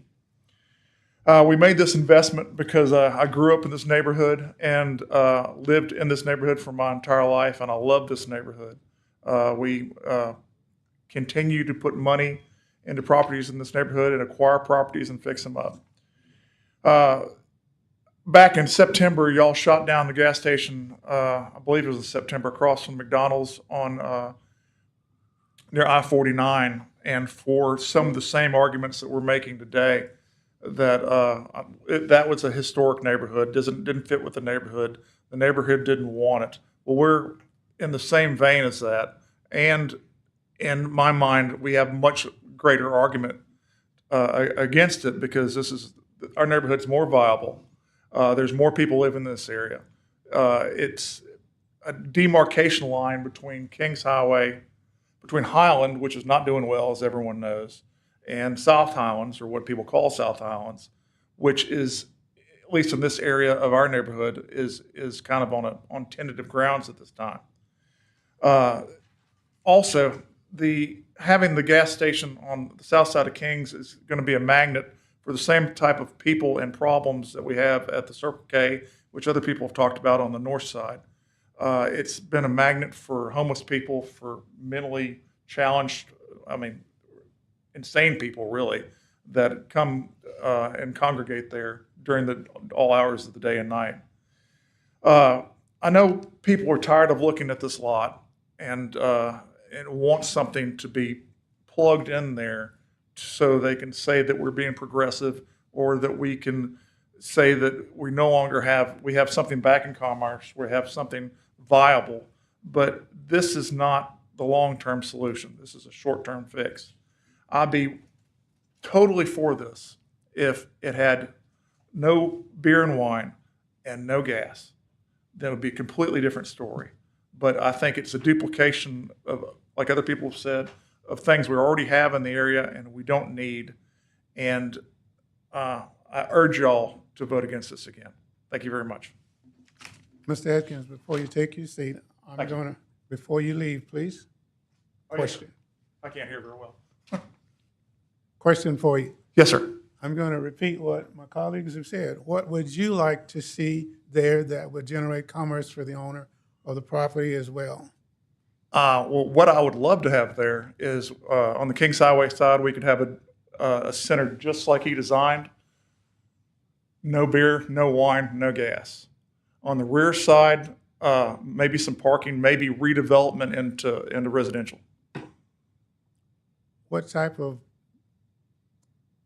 development that would generate the kind of funds that the investor, since you invest money in the neighborhood, would they be able to recoup? I'm just trying to get an But the challenge is that unfortunately, it's a lot easier to take a carcass like Don's was, or another building, and redevelopment and to put something in there, fix it back up. That's what I do. I've never built a thing from the ground up because that's just not the vein I go down. I find something old and I fix it back up. But since Don's is gone, you're going to have to find something that has enough cash flow to where you can put the funds in to build a ground up development. And that's why he's doing beer and wine and gas, because that is the draw to bring it in there to sell everything in the convenience store. And I understand that, but it's not what this neighborhood needs in order to have viability for the future. I mean, my entire childhood and life, those two streets have clawed backwards and forwards on viability, on whether or not this neighborhood's going to make it. And every time we think we're about to get some breathing room, we have to deal with a development such as this. And so in order for something to be built from the ground up that would sustain the rents that need to be charged for development that's built from the ground up, you're going to have the whole neighborhood improved for the people to be willing to pay the kind of rents that you'd pay further down the line or on Erie. Now, that's not going to occur right now, unfortunately. But I'm patient enough, and the people in the neighborhood are patient enough to wait for that thing to come along. But when you move another gas station on the south side of Kings Highway, for that to, and have the beer and wine and the gas there, and have a draw from the north side of the Kings Highway into that area, is the problem. I mean, we've combated trash cans being set on fire left and right. We've combated homeless people under houses. It is a constant problem that we somehow can keep pushing across Kings. But when you have the draw of the convenience store on the south side of Kings, no matter if Walt Disney put a Disney World convenience store there, you're still going to have that issue. It's still going to be an ongoing problem, unfortunately. But that's the way. That's the truth of what we're dealing with right now. Well, in the interest of time, and I appreciate you taking the time to share with us your thoughts based on what you have invested in that community. I'm reminded of some of the cases that have come before us in the past with wanting to put developments or something in this same spot. Right. One of them was, seems to me like was a funeral home. And all of a sudden, this, from what I understand, this room just filled up and bled out into the lobby area. And I never could understand at that time what harm it was going to do to the community. But it was just not in my neighborhood. And for the high salary that we make sitting up here and have the pleasure of getting views from the community as to what they think needs to go there, situations like this really puts a stress on the salary that we make. I understand. In trying to get this done and come to some amicable decision. Well, as I stated earlier, whatever we decide ultimately ends up going to another body to be analyzed again, and here we are. But I appreciate your patience in sharing your thoughts. I put my money where my mouth is. We own 3/4 of an acre, or 0.6 acres on Kings Highway by the liquor store that we tried to keep from being there. And I don't have plans for its development. I'd love to develop it, but I know that if I can keep fixing up what we have, and other people keep fixing up what they have, that a rising tide lifts all ships. Eventually, it'll make sense for me to build something there that is good for the neighborhood, and that is what I want for the Don's Lot. I appreciate your time. Thank you so much. Thank you. Appreciate it. Is there anyone else who care to speak in opposition to this request? Anyone else care to speak in opposition? All right, hearing none, at this time, Mr. Spikes, I believe you have the opportunity for a rebuttal. Thank you. I'll start with the most recent first. Mr. Atkins, I don't know if everybody knows, but Ms. David, who spoke before, was also previously married to Mr. Atkins, and they own properties together. All the properties he's talking about they own. I find it kind of ironic that he just, mentioned that he has a property on Kings Highway that he's been sitting on and wants to tell other people how to develop their property, but he hasn't developed his just yet. So you ask him what he wants on his property, it's not there yet on his property either. So there's that. Second, John Paul Jones, which I'm glad he stood up. I'm sorry, John Paul Young. I'm sorry. Well, I'm glad he stood up. He also, maybe I misread the tone in his email. I thought that I reached out to him after the neighborhood participation meeting because he left early. And my email to him just asked, if we could talk maybe because I noticed he left early and I wanted him to see the tone of the meeting, and I misread his email. So, I thought that he kind of saw the tone of the meeting before he left, but maybe not. Mr. Todd, I appreciate his comments. One of the comments that he made in the first meeting, the neighborhood meeting, was that 10 o'clock is reasonable bedtime for most people. And I took that to heart, and that's why we revised our hours of opening to be 10 o'clock. And look, we're not going to make everybody happy. We've done our best. And no, I didn't call everybody on the street. I'm sorry. I reached out to as many people as I could and tried to get as much feedback as I could. The tanks, that's not true. Over at Stoner, those tanks did come out. I've got pictures. We do not operate that way. I said it the first time. Development is going to be done with all the rules being followed, and safety is number one. So, I mean, I appreciate your consideration. I just wanted to clear up a few items that got mentioned that were not really true. So if there's any questions about any of the comments, I can try my best to answer them. Mr. Spikes, board members, we're at a point now. This is the last speaker that we'll have addressing this particular subject. If there are no questions for him, thank you very much, sir. Thank you. This particular time, board members, you'll need to speak loud enough, turn your mic on. Something I wanted to say, I just know, I understand the community, I understand your needs as well, but I'm also sitting here focused on, I love Dunn Seafood. I would have loved for, them to build it all over again. I would have loved for another restaurant to go there. But I'm thinking about over the city, how different restaurants are closed, different franchises are closed, different, shopping centers are closed. And so I don't know that, you would be able to even get something like that at this era in time, which I could understand why the young man said, well, I have X number of acres of property, but, I haven't done anything yet because I'm just waiting. Well, with the era that we're living in now, we don't know how long it would be. So, that's been my focus, and that's why I asked, well, what would you like to see go in your community?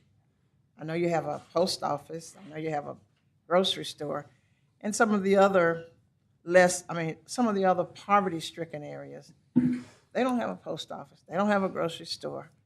And I see some other store chains up and down the street. So I just don't see, I would have loved for another restaurant to go there because quiet is kept.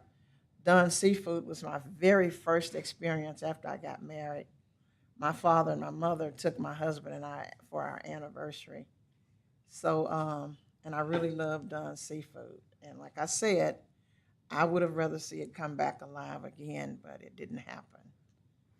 So, and I wanted to ask too, our council, why did we deny it the last time? I don't have my records before me.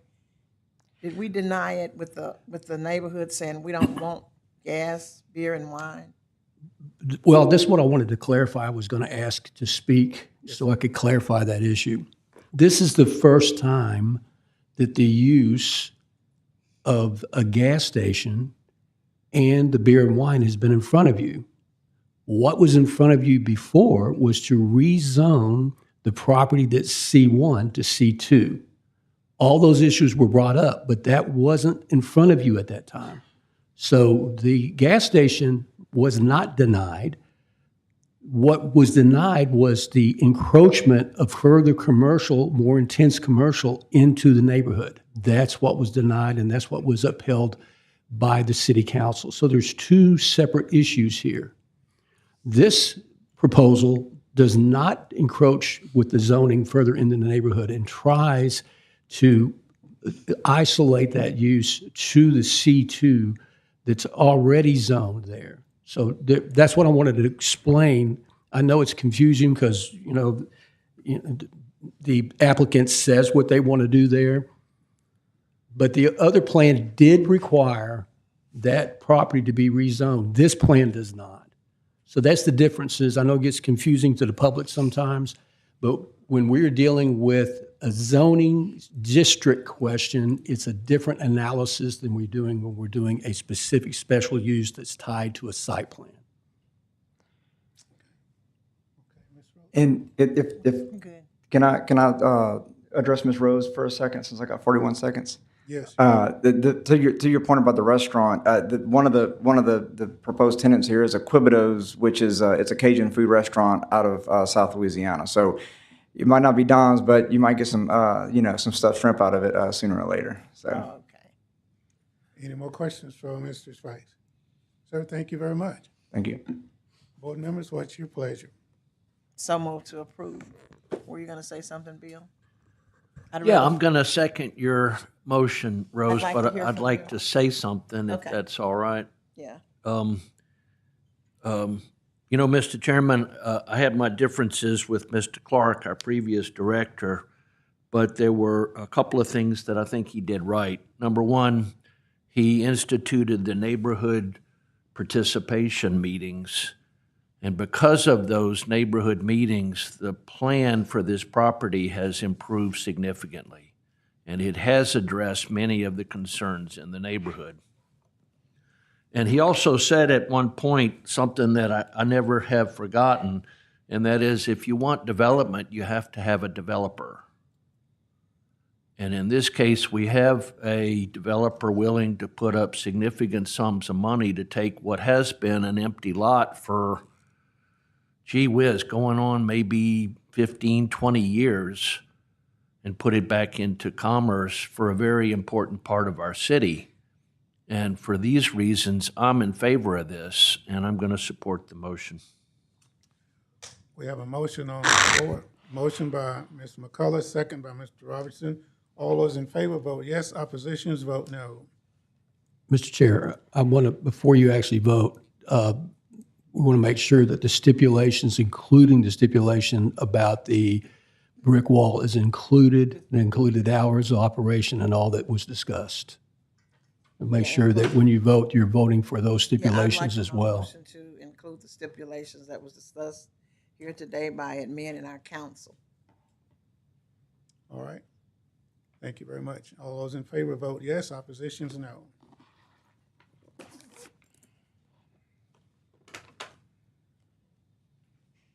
Motion carries. Thank you very much, board members. Audience, thank you so much for your patience with us this afternoon.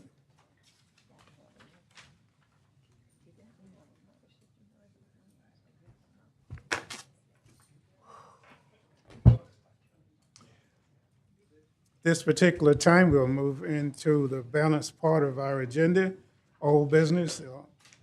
Mr. Jean, any comments relative to other matters at this time?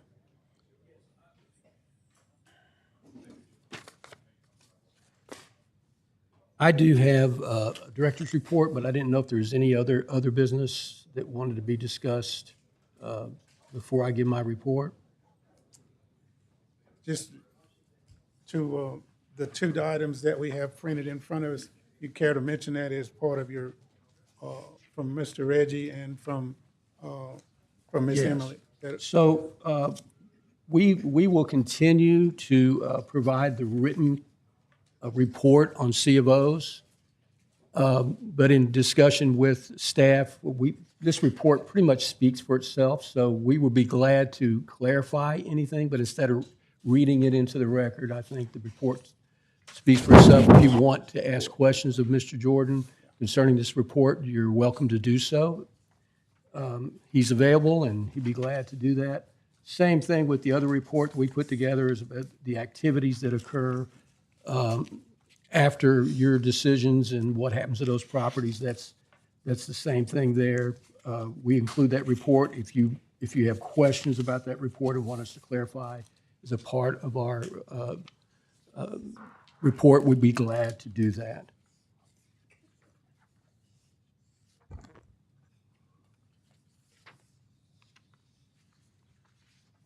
Mr. Chairman?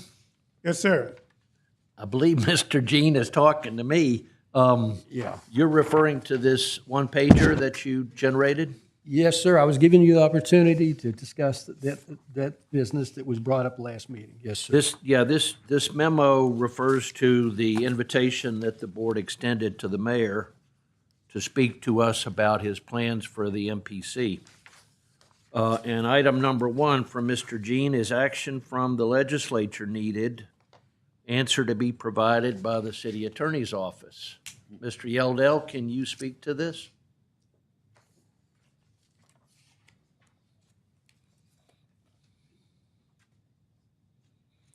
I believe you may have received a copy of a separate memo that I had provided to Mr. Jean. I think it got included today.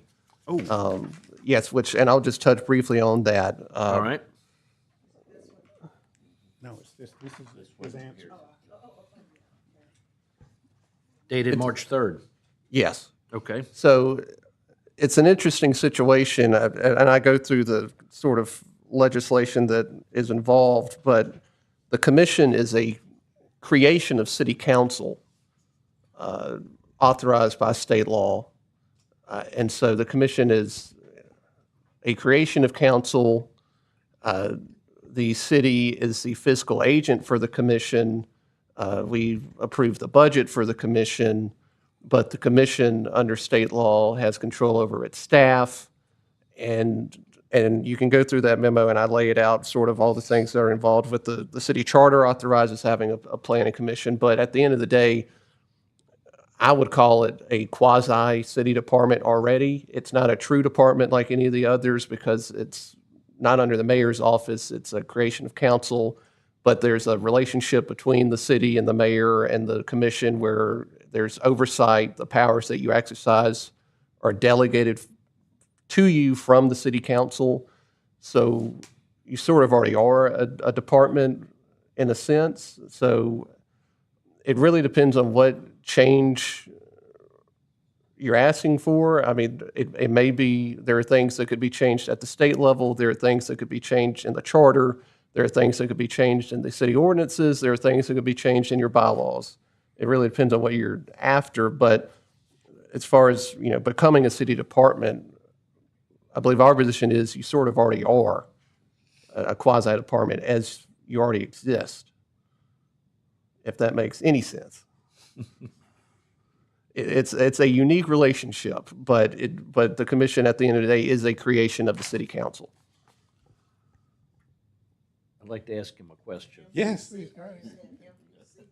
Yes. Go ahead. So, Mr. Yeldell, when I got here, there was a bit of controversy between the commission and the parish, and particularly some rural residents who did not want to be overseen by the MPC or governed by the Unified Development Code. And consequently, Mr. McCormick went to the legislature and had a bill entered that disrupted the long-term relationship between the city and the parish. Now, he entered a bill, and it passed, and now we have a different relationship with the parish, but you're saying what the mayor is contemplating won't need legislative approval. Again, it depends on what change you're discussing. If it's for example, the state law says there will be 9 members. The state legislation says that the commission controls its own staff. Those sorts of changes would obviously be at the state level. In your bylaws, it lays out that the commission chooses the executive director and hires and terminates the executive director. If it's something related to that relationship, it may be at the bylaw or local ordinance level. So it really depends on what change is being referenced, if it's at which level it affects the commission. So and it really depends on the particular change sought. And as to the parish change, I know that they went and they struck, that affected the makeup of the body where they removed the requirement for some to be parish appointed, city appointed, and then one joint appointed member. And those members I believe that was under a previous administration. They readjusted who was lived in the city limits and who didn't, and kind of reconfirmed those members accordingly. And I'm still trying to do some research into that, the lawsuit that precipitated that change. There are a few lawsuits around that time about that relationship. But it really depends on what change you're referring to and how that would have to be done. And lacking the mayor's direct involvement with the board to shed some light on what he wants to do, we're sort of in limbo here. I couldn't possibly comment on that. Yeah, I understand. Thank you, Mr. Chairman. All right. Are there any other comments from any other board members? So I can go on to Mr. my James? report. Sir? I can go on to my report then. All right then. All right. So I wanted to, many of you probably already know this, but those who don't, the Take 5 oil change that was in front of this body and was approved was appealed to City Council, and it was heard on February 10th. And the City Council unanimously voted to uphold the appeal, which really denied the case. So it's not yet known if the case will be appealed to the district court. I believe they would have until the 10th to file that, if I'm not mistaken. Also, I mentioned this in the last meeting. We were invited to speak at the Pines Road Business Association on February 17th. We presented a general overview of what the MPC does. We also talked about what kinds of developments that were happening. Some of them we talked about weren't really developments that we review, but there are some exciting things happening in that general area. Monkhouse Drive corridor and some major improvements that are happening out at the airport and the expansion of SLB, which is in the general vicinity, which increases the number of employment in the area. But we also, through the years, have met with this not this particular association, but a lot of the people that are in the West Shreveport area. And there has been, and it's not only in this area, but there's been a misconception about how certain businesses are located within a geographic area. And so we were able to talk about how this is really a market-driven, and then you can see it just as it unfolds in front of you here. It's very much market-driven. We don't go out and say, well, this is a real good place for a gas station. This is a real good place for a dollar store. This is a real good place for a restaurant. Now, the zoning tries to set up a structure so certain things can happen, but the decision of zoning, if you get all the things that you talk about, which is trying to make sure that you're in a high traffic area, or you're in an area that's visible from a high traffic area, or you've got a demographic that is your target customer, all of those things go way ahead of the priority list, and zoning kind of falls down near the bottom. And as I was speaking, there was a realtor in the audience, and he kept nodding his head in agreement all the way through. And I think that was helpful for them to understand how development actually works. We don't set up in our office and say, well, this is a good place for that. We do talk about general land use and what might be appropriate, but where individual businesses goes is completely market-driven. And they were very appreciative of that. We had a lot of positive comments. Also, on February 14th, staff met with Cedric Glover, the executive director of the DDA, regarding the downtown commercial mixed-use district. Now, that district is on Texas Avenue, a couple of blocks down from downtown. It's a very isolated district.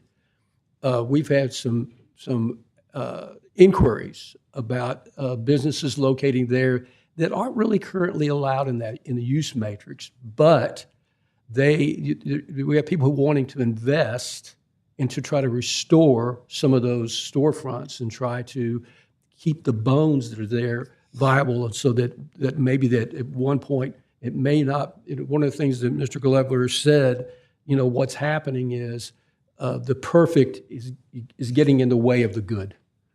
And so it would really be better, because we looked in over a 20-year period, nothing has happened in that area. And now you got somebody that wants to come in and invest.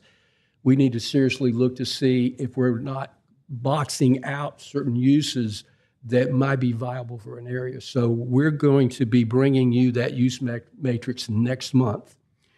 You're going to notice that when we talk about code text amendments, we will be giving you a shot across the bow to let you know they're coming, so that you understand that we've already been talking about these things and you're not surprised by it just appearing on the agenda. I've had some comments from some people in this room that they didn't, when we did the parking, that they were a little surprised because it hit the newspapers before they knew about it. So we're trying to make sure you're informed and that you're aware of what's happening. Also, in May, we also plan on the first implementation effort for the new updated master plan. We'll be looking at the landscape ordinance. One of the suggestions and recommendations in that was to look at ways to streamline the development process or impediments to development, while at the same time protecting the integrity of the built environment and good urban design. So we believe that we will have something in May that will do just that, and we'll be planning to present that to you. So that's the end of my report today. If you have any questions, please let me know. Any questions for Mr. Jean? Ms. Robinson? Your reference to downtown, was that Texas Avenue you were speaking of? Yes, it was Texas Avenue. We can give you the exact location. It's this very specific district near downtown. I'll have that. Of course, we'll share that with you when we actually bring it in front of you, but it will happen at the next meeting. That's the storefronts between the core downtown and the municipal auditorium? Yes. That's all I got. Okay. All right. If there are no other comments from board members, what about in the audience? I know I see one person, but I can't see past these columns. All right, he gave us the wave. Thank you very much for being present. We'll entertain a motion. Motion to adjourn. This meeting is adjourned.